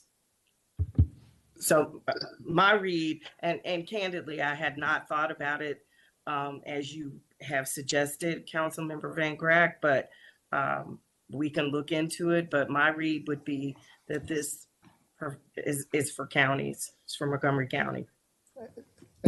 Actually, now that I've actually taken a look at it, it says, for instance, notwithstanding any other law or any local law imposed by this subtitle, local law, the restrictions imposed by this subtitle are the only restrictions on the political activities of an employee or governmental entity, except for the restrictions, and then it goes on to talk about the local board or authorized by the Montgomery County Charter. So from my interpretation is, notwithstanding what's in local law, in this subtitle, the only restriction. I'm gonna get it. Casey, they're talking to me. Cindy, you're on. So again, if you could do that research, because I read it the exact same as you. Right. Notwithstanding the laws of the state before 1973, meaning, or the local laws, meaning that notwithstanding the local laws, meaning the local laws can have further restrictions. So again, so notwithstanding whatever the local law says, the restrictions for, and that's why I read it the opposite way. Can I just interject and say, is it possible just to do a double check on this? Yeah, no, absolutely. Clearly, there's a lot of Absolutely. concern from the body, and we can debate it all night, but if we Yeah, can just take absolutely. some time to think about it and get additional Yeah. opinion, okay? All right. I know I've raised issues on the Personnel Appeals Board. I think Councilman Van Crack was going to also raise some as well. Just moving on to another section of the Personnel Policy Manual changes, unless anyone has election issues. Okay, all right. Councilmember Valeri, and I'm looking, Dr. Miles, is your hand up on election? You're good. Oh, can I let, he hasn't spoken. Dr. Miles, go ahead. Thank you, Madam Mayor. I'll make it quick. I don't have much more to add other than what you all have stated. Particularly, I'll associate myself specifically with the comments of our colleague, Councilmember Fulton. That's all. Thank you. Councilmember Valeri. Now, this is going back to the Personnel Appeals Board. Are we holding there, or? No, I thought you had an election one, but go No, ahead. no, There's I'm a good. lot of I'm good. energy on this one. I know, right? No, I can hold back if somebody else has some other election. Are there related. any other election questions? All right. You're starting our Personnel Appeals Board. Go ahead. I'm going to start off batter. Okay, so on this particular item, first, I think my challenge with this agenda item in general was that it was not clear to me the changes that were made. So there was more than just what we're looking at on this slide, right? Like the Personnel Appeals Board findings be limited. There's a little bit more going on there because essentially where the final arbiter is a big change. And I look at this issue in general from the lens of checks and balances, which last time I checked, we still have in this country. And that is, it's a symbiotic relationship to a certain extent between mayor and council and the city manager, where there is a check on each other. And so each of the items where the mayor and council have been removed as that check, again, going back to, I want to believe in better angels, and they don't always exist, that concerns me, right? Because going forward, maybe other city managers many years later don't have the best intentions and would not voluntarily report. So I appreciate Madam Mayor talking about like having an affirmative report back to us. I mean, I think that's what the intent was behind when we changed the approval limit for on the consent agenda. But we did ask for a report on that too, which I don't know that we've gotten just yet. But I think that when it comes to the Personnel Appeals Board, and we, those of us, Madam Mayor and I, who did drop in, we had a really good conversation with a gentleman who came in who has experience specifically in personnel law. And so he's a lawyer. I am not. I do not pretend to be one. He likened it to, and I actually tend to agree with this, that if the same person that you report something to is then going to make the final decision, why would you go through the process? So let's, Are you pausing for a question? No. That was more positive, like trying to get sorry, this is how I think. I personally couldn't answer that. If you would like to, I'm open to it, but that was one of my first concerns. So an employee comes to you, you say this should go through the Personnel Appeals Board, they make the decision, ultimately you make the final decision under this proposal. Why would anybody go through the process? Can I give you a longer answer, if that's okay? Because we've thought long and hard about this. One of you asked us, what are other cities in and around our area do in this area? And 1, 2, 3, and our proposal, all 4 are different, which is interesting, right? So in other places I've worked, it really is the final decision within the city was the city manager, because all staff report to the city manager, right? I didn't love that model, to be honest with you. The model here is the Personnel Appeals Board, though, is the final decision maker. The way it really works in the city manager's office, whether it's good, bad, or indifferent, is there's really 2 sides to this typically, right? There's the employee, right, who could be represented by an attorney, They could represent themselves or their labor union, and they feel that they've been aggrieved in some way by a disciplinary matter, right? There's that piece of it. And then there's a department head with HR saying, no, we think we're right. Sometimes it just comes to the city manager and they make the decision and that's it. That's actually what Tacoma Park does, and I've seen it in other places as well. The way we do it here is the Personnel Appeals Board hears that evidence, and then they can make the final decision. I'll just be candid, we've had some dismissals over the past year that I thought to myself, oh my goodness, if a body of lay people could overturn that and we would have had to take the employee back, I think it would have been a great challenge, particularly for the employees that are doing a good job and saw the bad actions of their fellow employees, and we had to take them back. What we're contemplating is there's both sides. There's the employee side. There's kind of the management side. The Personnel Appeals Board is kind of an arbiter. They hear evidence from both sides, and then they make recommendations with findings to my office, and then we make the decision. I think it's a great combination of hybrid, of taking all the positives of it and putting it in one spot. That's what we came up with. And I appreciate that explanation. But it's only a recommendation then, because you've essentially made the Personnel Appeals Board toothless. It's a recommendation. The recommendations go back to you. If the recommendation is, hey, Mr. City Manager, this was not the right thing to do, there's nothing to preclude you from ignoring those recommendations. Agreed, and it also gives me that much more information to make a final decision. It's not just staff's decision or evidence, and not just management's.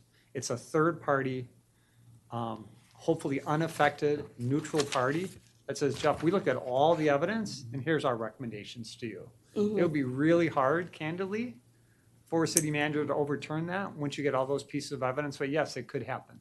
Yeah, no, and I think that ultimately when I was talking about checks and balances in general with this section, that's where, and Councilmember Van Grack also mentioned the guardrails. I think that that's what we're looking at in general. It's interesting because you started kind of this conversation off with, you started off with saying something to the effect of this, looking at this is removing inefficiencies. Having said that, exactly 0 things have become before mayor and council from the Personnel Appeals Board. So what's the inefficiency that we're actually trying to deal with? Because it does seem to be working. Yeah. So this is just an arbitrary policy preference, because that doesn't fall under the inefficiency parameters that you gave us for this. Sure. When I was talking about the efficiencies, I meant more in the context of amendments to the PPMs, not having contracts go through city council, et cetera. The Personnel Appeals Board is making sure that a body of lay people can't tell us to take an employee back when we really think that our discipline was correct. It isn't about efficiencies. Okay. Yeah. And so I guess my understanding of kind of the parameters on this one should have been pulled aside, because I don't see that it's been so onerous that we need to change it. So I'm good with as it stands right now, because I think that, I think we have great volunteers, a very knowledgeable personnel appeals board. And ultimately, I think that those kind of final decisions should be advanced to mayor and council in a similar way that the city of Gaithersburg does, who I hope they're not watching, I find to be a very efficient government as a whole. So I think that would be preferable to me. I think that's all that I have on this particular point, but I do have I'm sorry. No, that's all I have on this point. Yeah, let's stick to personal appeals and then we'll come back. I'll just note, I had requested the analysis of what was done in other jurisdictions. City of Annapolis, they have a civil service board which can hear appeals and of suspensions, and their decisions are, they can affirm, reverse, or modify actions. The city of Bowie also has an appeals board. They will issue a written decision can modify the city manager or department head. They can only do so, though, if they find, based on a preponderance of evidence, that the decision was so unreasonable without justification. And there's more to be put there. And then if still the party is dissatisfied, they can file a petition with judicial review or circuit court. The city of Tacoma Park repealed their personnel board, and the city of Gaithersburg also has a personal review board, which can hold a hearing for non-probationary employees who have been suspended for more than 3 days, demoted, or dismissed. And after the hearing, the board sends all evidence in its written recommendation to the council, and the council shall render their final decision. So I just wanted to at least share what we were looking at for the public's awareness. I will note that this one has given me some pause. I'm still thinking this thing through because I'm concerned about checks and balances, and I also want to make sure we're supporting our employees. I have some level of concern that they'll feel like it's a done deal, because theoretically speaking, almost every dismissal would go to the city manager or the city clerk or the city attorney. You wouldn't necessarily have people dismissed, or if there was a major issue, right, without you knowing. I would think you would know those things. Not recently, I'll just say that. People are dismissed without your awareness. It has happened in the past, but not recently. Not recently. So lately, you're making sure that you're aware of all those things. Correct. Right. So, and I know that last time the mayor and council was involved in the PPM, we actually put in writing that documentation should be happening, and that also you should be aware of any harassment, discrimination, those cases which were previously not getting to the city manager. That was a request of the mayor and council to add that in so that the city manager was more aware of major decisions that are being made that could eventually have an impact, appeal, a settlement request, et cetera. So that was something that we did. But I am still giving this one some thought because I do think that I want to make sure our employees have an opportunity to feel like they can be heard in a way. So this really does remove that, and I'm not sure why anyone would go through appeals, to be honest. I just see that. And we had a labor attorney come meet with us, write in to us, as well as come meet with us. I did send the email to all of you in fairness, as well as to our colleagues, just so you were aware of what he said to us. Councilman Van Grack. So I too have wrestled with this. First, and foremost, with regard to this whole Chapter 15, I want to commend staff in really trying to look for efficiencies, because we've really got to run the government as efficiently as we can while also addressing everything. And I think a number of us are kind of pinpointing some areas of the efficiencies that there might be other rights or considerations that's involved. And I think that's similar to kind of how I'm viewing the Personal Appeals Board. And I think it goes to, Mr. City Manager, something that you were saying. We're talking about efficiency and not necessarily wanting someone back who we have other issues. And you even said this prevents us from taking someone else back when we think it would be not good to have them back. But the whole point of the Personal Appeals Board is there might be another story to it. And there might be the leadership story of what happened and the employee story. And having a third party being the ultimate decision maker and saying, well, I know you don't want this person back, but they were actually improperly fired. So it might upset the apple cart, but maybe we should have a third party be the ultimate arbiter of the decision making when the leadership is the one who they're being viewed as aggrieved against. And so one of my questions is to Ms. Selling, do you think, if I'm, and similar to what the mayor said, if I'm an employee and I'm looking to be involved in a city government and I'm looking kind of what my rights are, would an employee look to see the ultimate arbiter be a third party, not involved with their boss, not even the supervisor of their boss, be something that they'd be more comfortable in an environment with, or am I overthinking this? I don't want to comment on whether you're overthinking it or not, but the answer to that is probably yes. but what I will say is there are two things. There are a number of models that are out there. I think 4 have been highlighted in the assessment, and I think that what I would kind of urge us all is to take the Personnel Appeals Board process in context to the city's entire grievance process. So we have an entire grievance process that begins with the ability to meet with the department director. So there's a step 1 grievance, there's a step 2 grievance. There's then the ability to request the Personnel Appeals Board. There's also the ability to take it outside of the city to the circuit court. With respect to our represented employees, the collective bargaining agreement also allows for arbitration. With our sworn officers, there is an entire process that is state mandated that allows folks to be here. So that's a very long answer to say, I think when folks look at the city, they will see a grievance process that allows for the ability to plead your case, if you will, in front of multiple audiences. And I think back to what the city manager said, the value of the Personnel Appeals Board is not just that you have 3 uninterested, independent individuals, but the employee has the ability to bring witnesses. It's an administrative hearing, so the ability not to only to present their own case, be represented and bring witnesses. The city also has to make their case in front of the Personnel Appeals Board. And at that, given the proposal, the Personnel Appeals Board then provides the city manager with additional information that may or may not have been available through those other steps. So again, a long answer to say, I think that the city offers through this process a grievance process that a potential employee and current employee would believe is fair.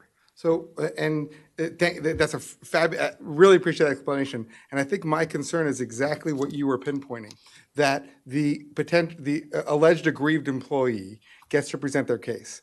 The city gets to present their case. And then ultimately, the city gets to make the decision. Yeah. So that exactly pinpointed, I think, my concern with this change. So, thank you. Can I also just add, and I appreciate the breadth of experience that's brought to us. In the county, there is a Merit System Protection Board.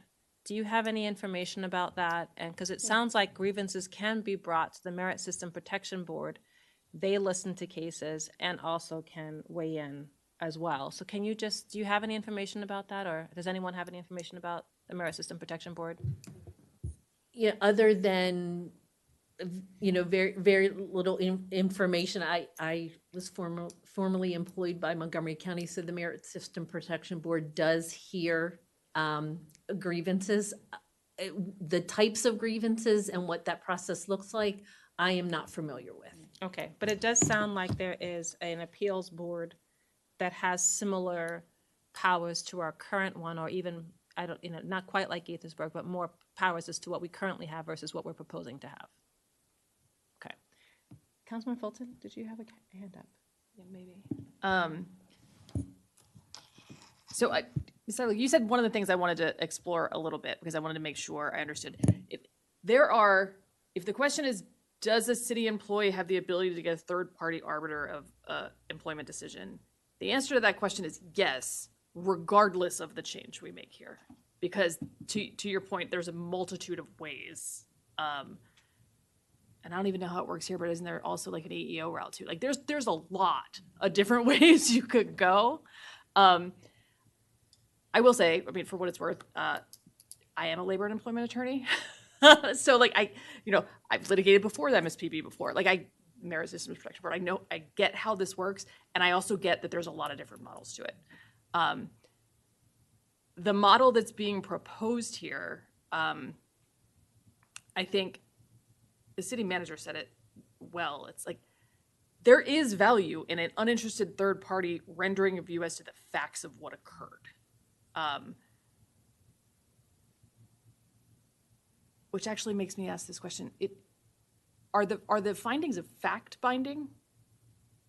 Is that what we're proposing? So the Personnel Appeals Board would say, yes, based on all of the evidence, we believe that employee stole the stapler. whatever. They did not steal Oh yeah, and were did accused. actually good point. Did not. They did not steal the stapler. Wouldn't, if that's binding, then the decision whether or not to discipline is almost beside the point, right? Correct. Correct. So it gets us most of the way there. Like if there's a third party arbiter that says the employee did not engage in misconduct, Correct. and that's binding, as That doesn't say it's binding. well, that was my question. And that was my It does question. not say. So the decision that it is a fact-based decision. Did the city was the decision of the disciplinary dismissal, did the individual violate law, policy? So from that perspective, it is a fact-based decision that the Personnel Appeals Board is then going to provide to the city manager as their findings. So I'm making a distinction between, and honestly, I just occurred to me. I understand that what we're saying is the Personnel Appeals Board cannot say reinstate that person or that was correct. But if the city manager has to accept their findings of fact as to what occurred, what's left is the discretion to decide the appropriate level of disciplinary action. So it's not, in that way, I think it strikes a nice balance. If I'm right that the finding of facts are binding. That is correct. Okay, thank you. I just want to read just because there's a listening public, this is a long document, I'm just going to read what it says. It's section 15-64, decision and opinion by the Personnel Appeals Board. What it currently notes is within 30 days, what it's going to be proposed is changing it from 15 to 30 calendar days, so it gives more time. Following the hearing, the Personnel Appeals Board shall render a written opinion in which findings of fact are made with respect to, and what is added is, whether the employee violated any law, city policy, rule, regulation, or directive. What is stricken out is the render a decision with respect to the action taken. The board shall have the power to approve, rescind, or modify the dismissal action and shall file the decision with the city clerk. That is now stricken. Then there is something else added that says within 15 calendar days of issuance of the Personnel Appeals Board decision, the city manager, city clerk, of director of council operations, or city attorney as applicable shall issue a final decision regarding dismissal, taking into consideration the finding of the board. Decisions of the city manager, city clerk, director of council operations, or city attorney as applicable shall be final. So there's some things taken out, some additional time, but the authority is resting with the city manager, attorney, or city clerk. What the appeals board can say is this person, there was a violation of law or city policy or rule, regulation, or directive. Okay. Councilmember Vallejo, and I'm wondering, after this personal appeals section, I'd like to take a break. Yes. Okay. I'll talk fast then. And forgive me, Ms. Selling, I don't, again, not a lawyer, but is this, and I'm looking at Mr. City Attorney, is this binding or not? Is the decision of the Personnel Appeal Board binding and essentially a final decision? Depends what level of binding you're talking about. So they're saying they will make their opinion about whether there was a policy, law, rule of regulation, or directive that was violated. Mm-hmm. That's it. Then the city manager, clerk, or a city attorney will then say dismissed or not dismissed, or whatever disciplinary action is being discussed. So it takes a single decision and breaks it down into two parts, but we're still looking at efficiencies. I'm just curious. I'm trying to figure out what it, again, I mentioned this before. I don't know what is about this process that's inefficient. It seems to be a policy preference.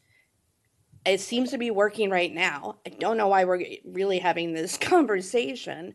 And frankly, the proposal actually disempowers employees. And to my colleagues' point, to a couple other people's, there's a lot of great options. Can everybody afford all those options? No.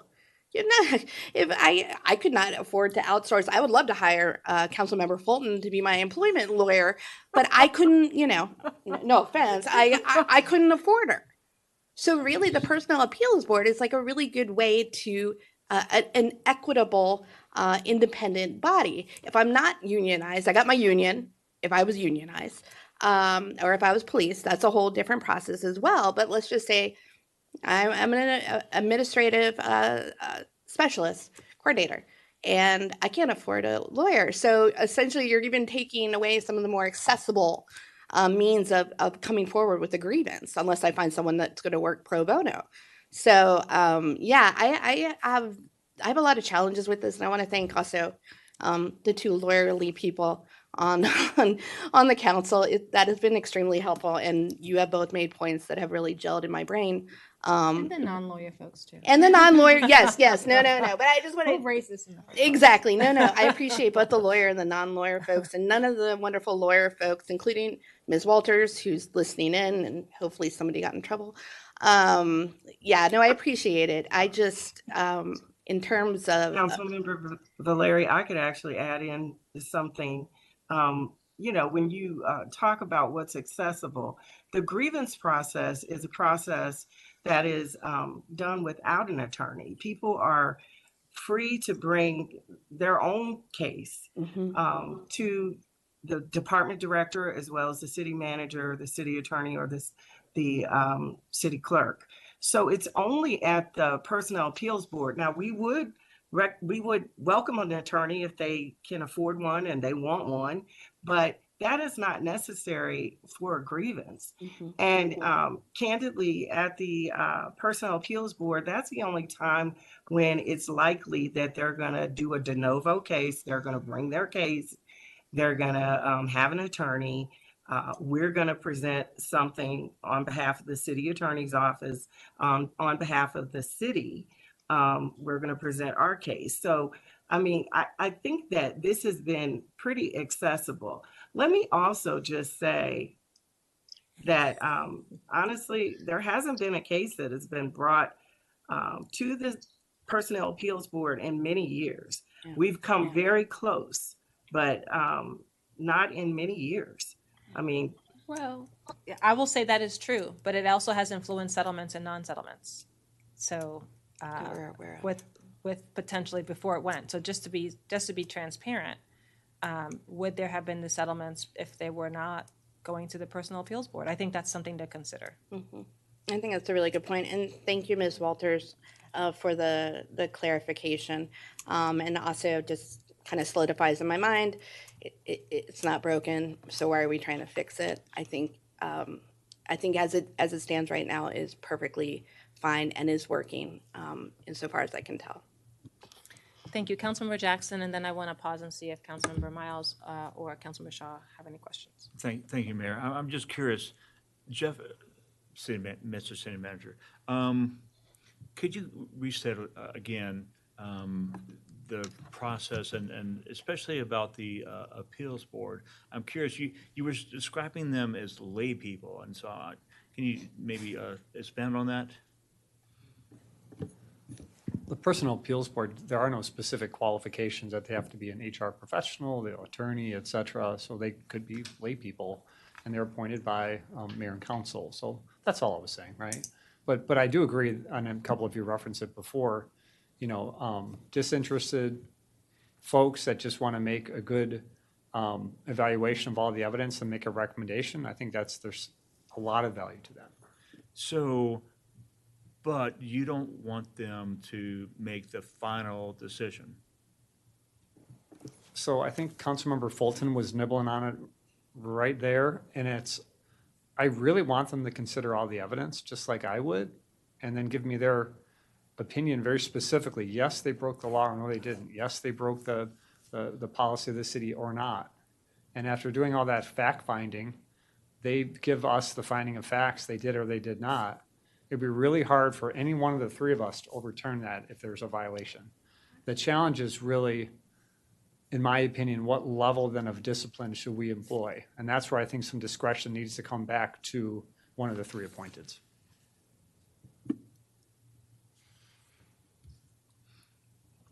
Can I ask a question? Yeah.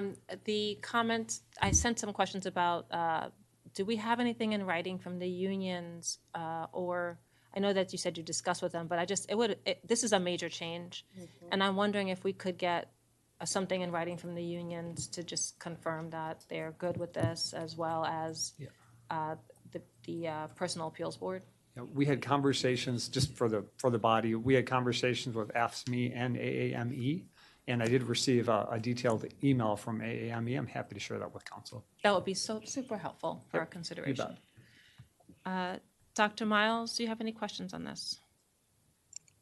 Thank you, Madam Mayor. Hearing the discussion, I have nothing further to add. I think you all have asked and outlined many of the important and concerning parts about this. I aligned myself with your comments. Thank you. Thank you, Councilmember Shaw. No comments. Okay, excellent. Guys, can we take a quick break? All right, let's give ourselves 7 minutes.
Welcome back, Rockville. Today is June 9th, 2025, and we're reconvening meeting 16-25.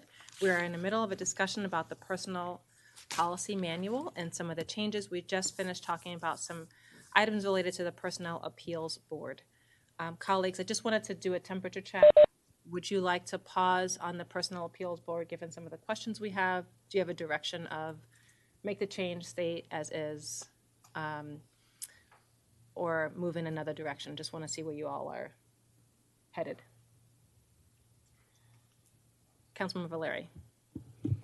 I'm headed to perhaps it is time to consider what it is right now. I don't see a need to make this change at this point. But I think in general, we might need to look at this item at a future meeting. Anyone else want to comment? Councilman Van Grack. Let me ask staff, if this body was to decide to make the appeals board still the final arbiter and decision maker, would there be changes to section 1564 that you'd still want us to have for efficiency purposes? I'd say no. Okay. I will say, just on that comment, I like to answer part of that as well. I do think that there's some good things about the timing period, like the 30-day and the 15 calendar days of issuance. Those help us because it allows time for fact gathering and gathering. So I think those were things that I would support. Councilor, the city manager, Jeff Mihalik. Yeah, it's the will of the council to keep the PAB as the final decision-making body, but to move forward with the proposed amendments to give employees more time to prepare. Those are easy for us to get that direction tonight and still approve it. I will just say I support giving the employees more time to prepare with the 2 date turnaround time items that you have, as well as the PAB time. So, okay, any other comments? So right now, we can bring this back, or I'm hearing a motion of not a motion, but comments about keeping it as is, but making the time changes now and potentially allowing time in the future to address this more broadly. Councilmember Fulton? I guess I'm just curious what we would be bringing it back to consider. Like, what's the missing information? I feel like everyone knows where they are. Or is there more that we would need to consider? The only thing that I was interested in, didn't get a full answer on, is the county approach to the merit board. I was very interested in that, but I'm fine with keeping it as is. I feel more comfortable with keeping it as than changing it. I was trying to get additional information about the county, but and that is a newer ask, so I apologize for not sending that in advance. How about this? Let's say who's in favor of moving forward with the turnaround time changes, was within the 30 days, moving that from 15 to 30 to allow employees more time to prepare for the personal appeals board and the personal appeals board to gather. And then within 15 days of issuance, I don't know if that portion actually matters, because that would be the city manager being the final arbiter. So let's look at the first one, which is changing from 15 calendar days to 30.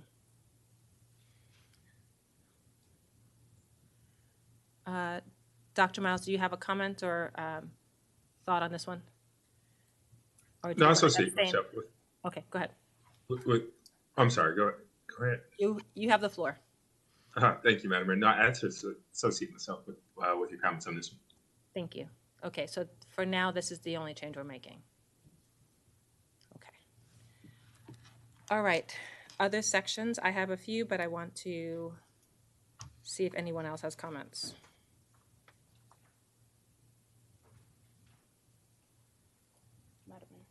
Councilmember Fulton. I don't have any other comments, but if we are taking it section by section, I started off by talking about the administrative approval of personnel policies, establishing that is a norm and best practice, and we can also give suggestions and hold the city manager accountable. It might help to go back to that one and see other people's thoughts.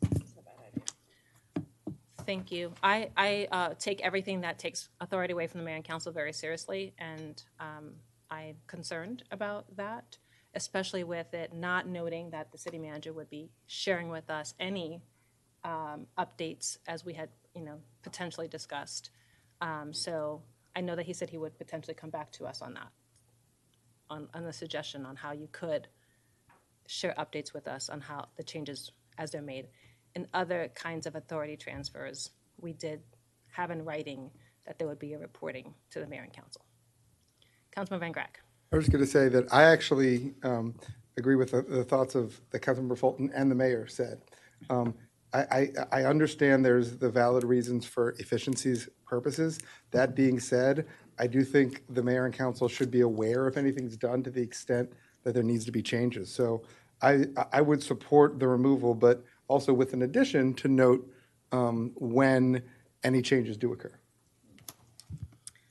Councilmember Jackson and then Councilmember Leary. Yeah, I'll be brief. Thank you, Mayor. I associate myself with Councilman Van Grack's statements.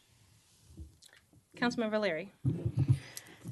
So yeah, I thought through this long and hard as well. And I think it goes back to my previous point about both better angels, guardrails, and checks and balances. I actually think that the way that we have it in place provides all of those. Again, since we got elected, not one change to the PPM has been made that I'm aware of. And frankly, I'm not sure what the process would be if mayor and council had a particular policy that they would like to see enacted. Something that goes beyond what is mandated by federal or state law. It's not clear to me how we could raise something like providing lactation rooms or anything else that is not explicitly laid out in any way, shape, or form by federal or state law. So at a bare minimum, a report.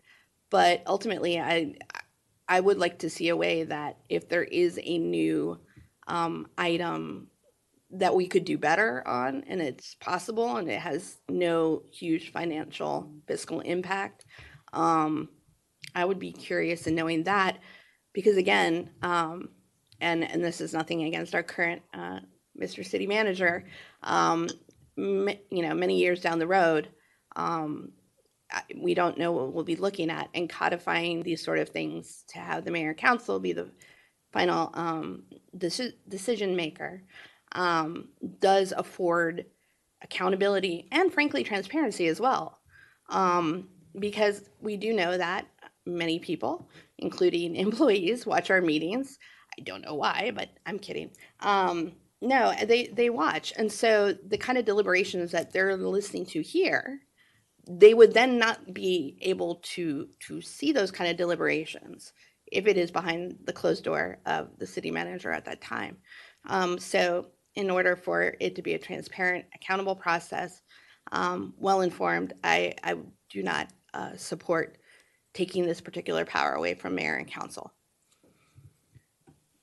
Can I ask a question about language that it currently exists? In section 15-3, which describes the responsibilities of the city manager, subsection 11, which was previously 12, says that the city manager has the authority now to administer such rules and procedures as may be set forth relating to the civil service.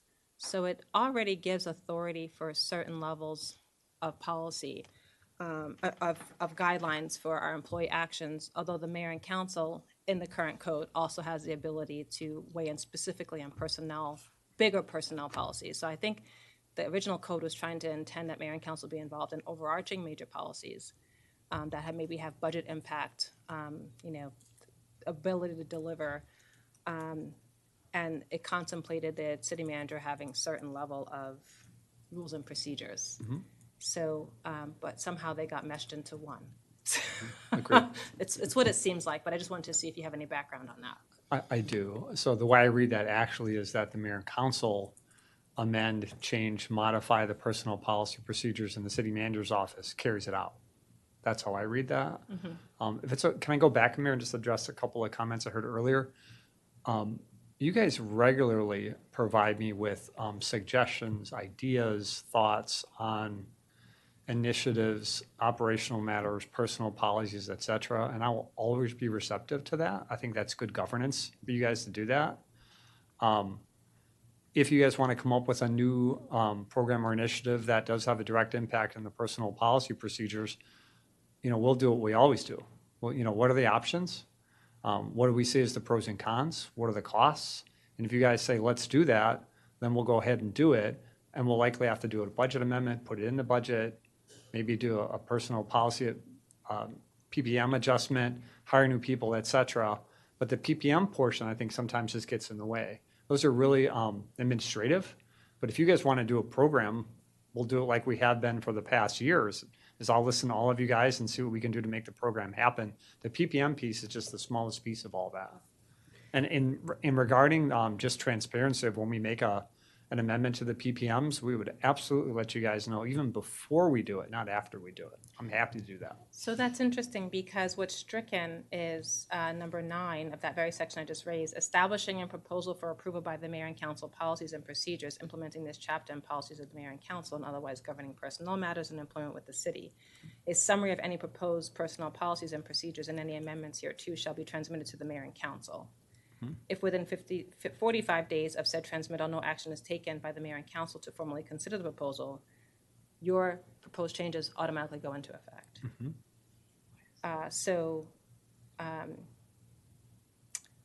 Maybe we're good. I don't know. I'm just wondering. Yeah. Yeah. It seems like there's something contemplated to be more of a summary versus a line-by-line edit. And, there are some changes that could have major budgetary impact with you having the power to share those recommendations and it needing to be disposed of within 45 days.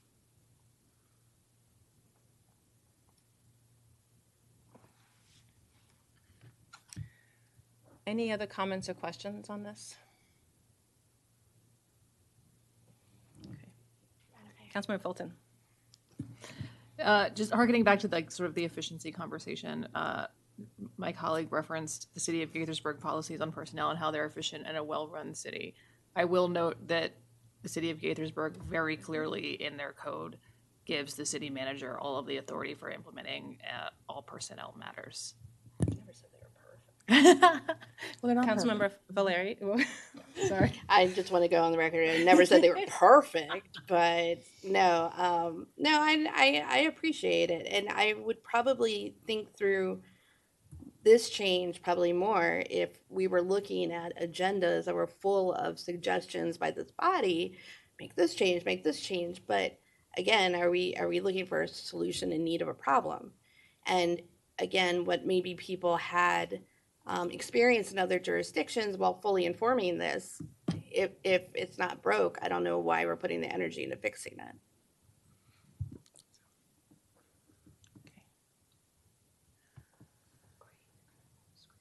I'm looking at other hands.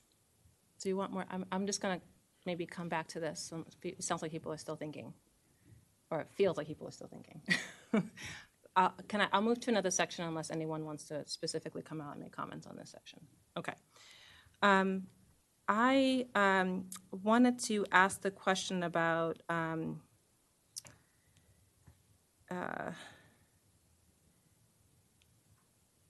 why, this is minor, but on 15-32, it says that the city manager would set the anniversary dates versus what is in the contract that's negotiated when the person comes on board. And I was just curious as to that, because typically when someone comes in here, there's a contract that they sign, or if they're, I guess, a merit employee, there's a different process. But what is the need to strike the established anniversary dates based on when they started or when a contract is agreed upon?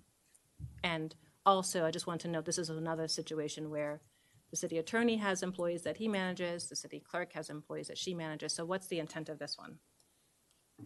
Are you talking about the overall intent of this, the contracts? Yeah, so it says pay adjustments, 15-32, anniversary dates for increment purposes. For the purpose of granting increments, anniversary dates shall be established by the city manager or by contractual agreement. And the or by contractual agreement has been stricken. And I was just curious why, if there's a contract in play, there may be situations where it makes sense, but I just was curious. Yeah, it kind of goes back to the overall question. The recommendation is that the only contractual employees are the 3 appointed officials. If nobody else has a contract, then that language should come out. It's really that simple. But don't you still have contracts with your directors and some of the employees? So there's still, some of them have contracts. We would honor every existing contract. What we're talking about are new contracts that would come before the board for approval, which there wouldn't be any. We can't undo a contract with an employee that we already have. Right. So that's why I'm concerned about it being removed or contractual agreement. Okay. I just want to make sure we're honoring our contracts. That's all. Understood. Anyone have comments on this section? Councilman Valeri? I agree with the point that you made. So I guess what I want to say is ditto. Okay. Any other comments on this, colleagues? Okay. Are there any other sections that people have questions on?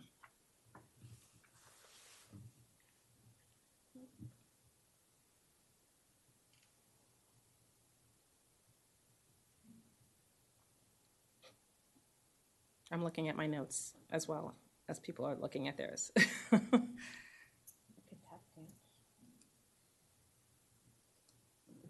I have a question about the change in mayor and council reviewing the contracts of directors, which mayor and council currently does.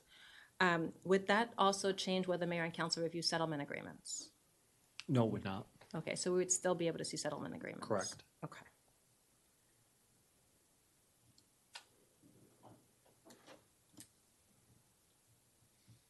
All right, those are the largest substantive questions that I had. Thank you. Okay, colleagues, any other questions on the PPM document? I'm wondering if we can see a clean version of this based on the feedback we've given. Happy to do that. Councilman Van Grack. Well, and we were going to get a legal opinion with regard to the local law. Oh, yeah. That would be helpful. Yes. Excellent. Thank you very much. We appreciate this. Thank you, Ms. Seelig. I know that you are normally behind the scenes handling problems, but today you were front and center. We appreciate everything that you put forward to us. Thank you so much. Thank you. Okay, so we are now moving on to item C, which is consider approval of the 2026 proposed Maryland Municipal League legislative action request. And I'd like to welcome to the podium Ms. Linda Moran.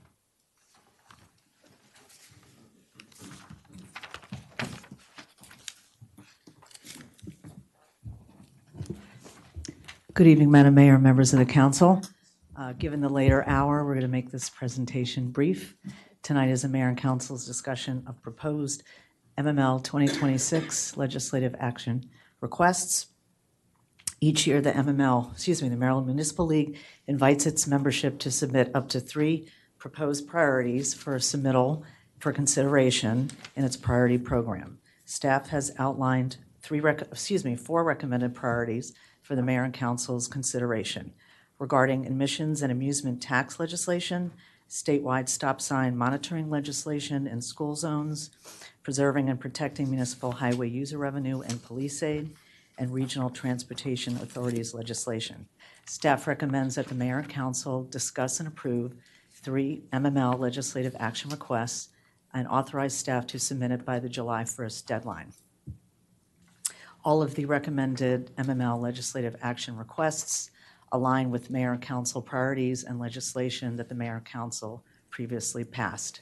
So with that, staff looks forward to the Mayor and Council's discussion. Staff, as well as Christine Crone from our state lobbying firm, has joined the meeting online. We're happy to help answer any questions that the Mayor and Council may have.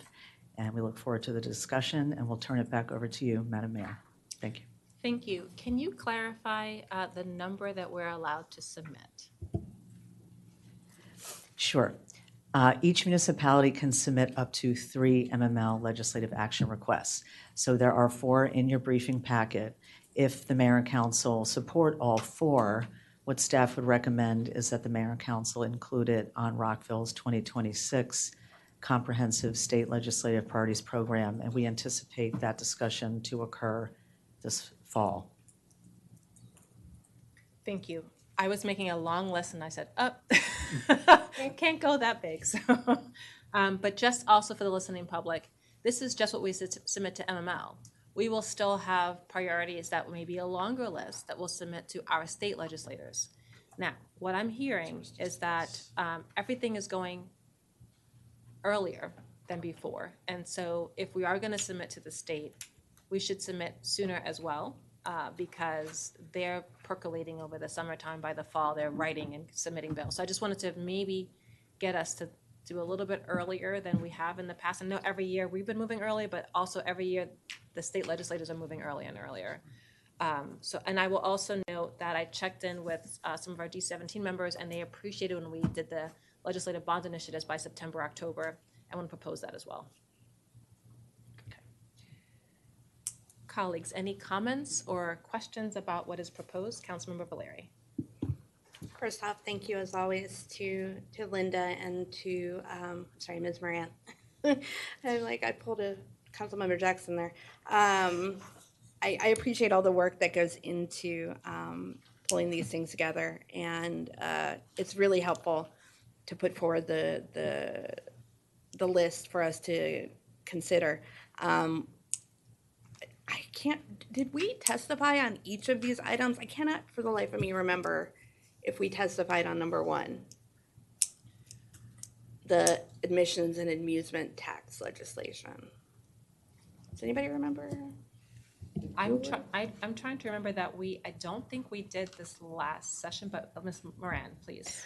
Thank you, Madam Mayor. The city submitted a written statement in support of this legislation because it was an MML priority and a City of Rockville priority. Yeah, it wasn't just in person. It was you have the ability to go into a system and say support or with questions or something like that. Mm-hmm. Yeah. Yes. Okay. No, that makes sense. I was trying to think did I miss something?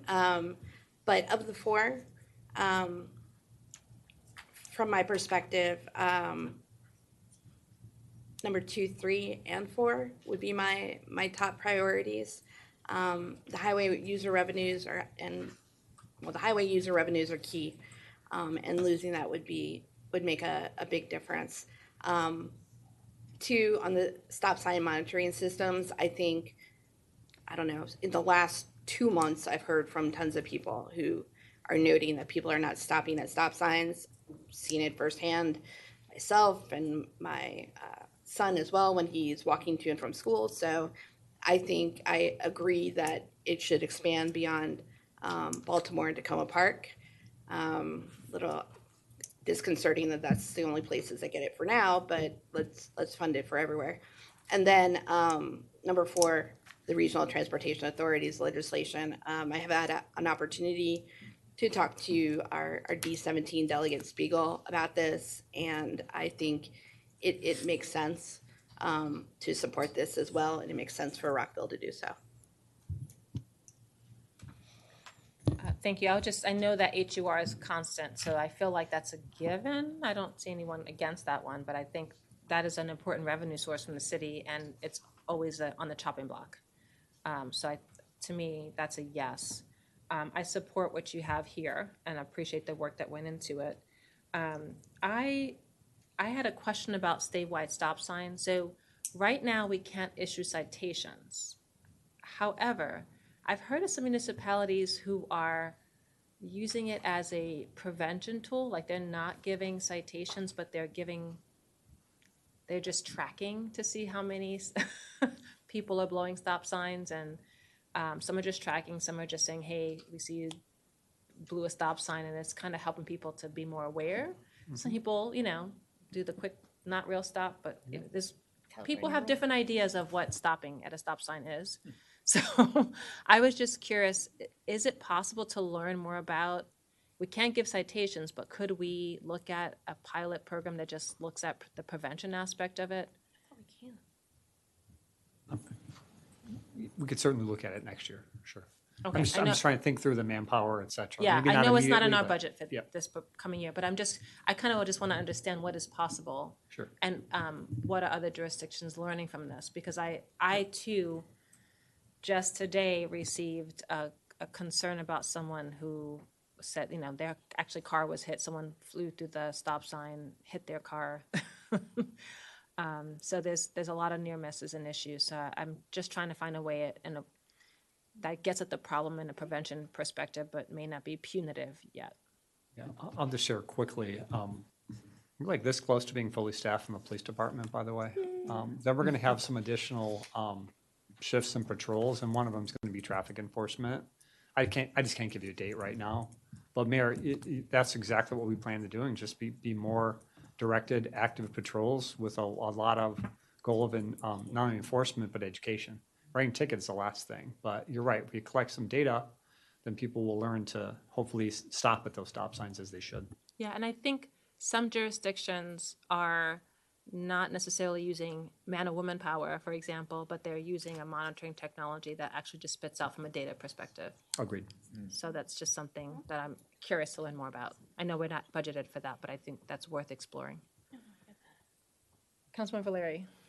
Madam Mayor, I had a question about something that you said. Are you stating that people cannot get cited in the city of Rockville for not adhering to a stop sign? I am talking about specifically the technology that is put into stop signs to monitor. No, a police person can stop anyone not following a traffic law. Okay, that's what I was intensely confused as to what our this is mayor was. specifically about the automated. Okay. Yes. Okay, Other than so that, even if this is not put into law, which I will just say, anything that writes tickets is hard to get through state legislation for some reason. Yep. Anything that addresses fines sometimes. I know that I see Councilman Rengrak. I do see that it's been harder. It takes a couple years to get through. So I was just trying to figure out in an interim basis, if this is a behavior that is a concern, what are we looking at? Councilman Van Grack and then Councilman Fulton? Okay. Yeah, so just to move this along, I also agree with number 2, stop sign monitoring. Number 3, the preserve and protect municipal highway user revenues and the police aid and Delegate Spiegel's transportation regional initiatives. Great. Councilman Fulton? Ditto, I support 2, 3, and 4, like my colleagues Valerie and Van Grack. Yeah. I was there too. Councilmember Jackson? Thank you, Mayor. I support 2, 3, and 4. Okay. Councilmember Shaw? I also support 2, 3, and 4. Okay. And also just a quick Councilmember Shaw, comment. go ahead. Thank you. It would be good also in the future if we could have some type of equity statement or equity impact statement like we have with some other proposed policies. This one for the LAR has impact statements, but there's a question. Are you asking? Actually, they do have that on some of the state laws as well. But it's on page 82. But is there something that you would like to propose differently for the state? Well, I would like an impact statement for all of them, as well as data, if there's data available.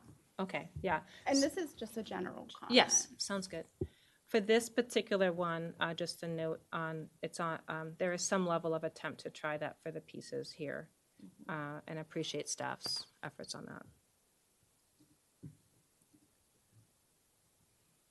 Dr. Miles. Thank you, Madam Mayor. Options 2, 3, and 4 also work for me.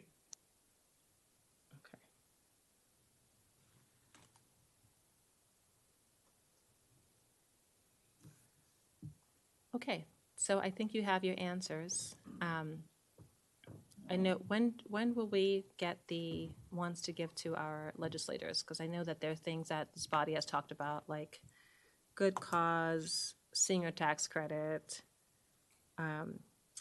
financial employment centers, et cetera, transparency. So I just want to make sure that we're getting to those as well. Thank you, Madam Mayor. So we're anticipating to have that discussion earlier this year. As you said, every year the General Assembly and the delegations keep kind of moving things back. So we're anticipating that in September, probably the first couple of weeks. Hopefully that will work. And we'll work on the legislative bond initiatives earlier as well. Excellent. Thank you very much. Any other comments on this? Yeah, we'll do that. Any other comments or questions? All right. So we have to officially approve this. Anyone have a motion to adopt the 3 legislative priorities? Councilmember Fulton, would you like to? I move to adopt the 3 MML legislative action requests that the mayor and the council selected to be forwarded. That is 2, 3, and 4 in the list by staff to MML for consideration by their legislative committee. We have a second by Councilman Van Grack. All those in favor, please raise your hand and say aye. Aye. Excellent. Thank you, colleagues. Thank you, Ms. Moran. We really appreciate it. Well done. And I know you worked so hard this past session. I can't believe we're almost here again.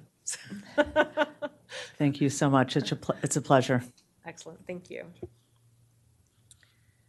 So we're now moving on to mock agenda.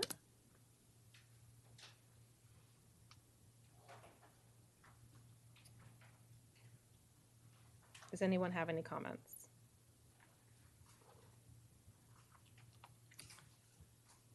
Okay, hearing none.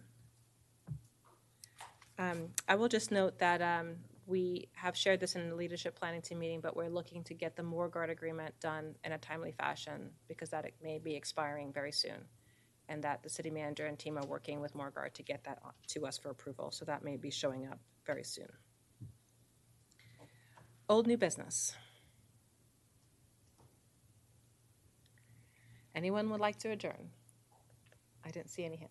Okay. I see. That was fun. It was like a contest here. Councilmember Fulton. I move to adjourn. Councilmember Valeri. Second. All those in favor, please raise your hand and say aye. Aye. Thank you so much to our city staff. Thank you to all the residents who testified. Thank you to RCPD for keeping us safe. And thanks to all staff for preparing the agenda items. We really appreciate all of you. Thanks to our residents for watching.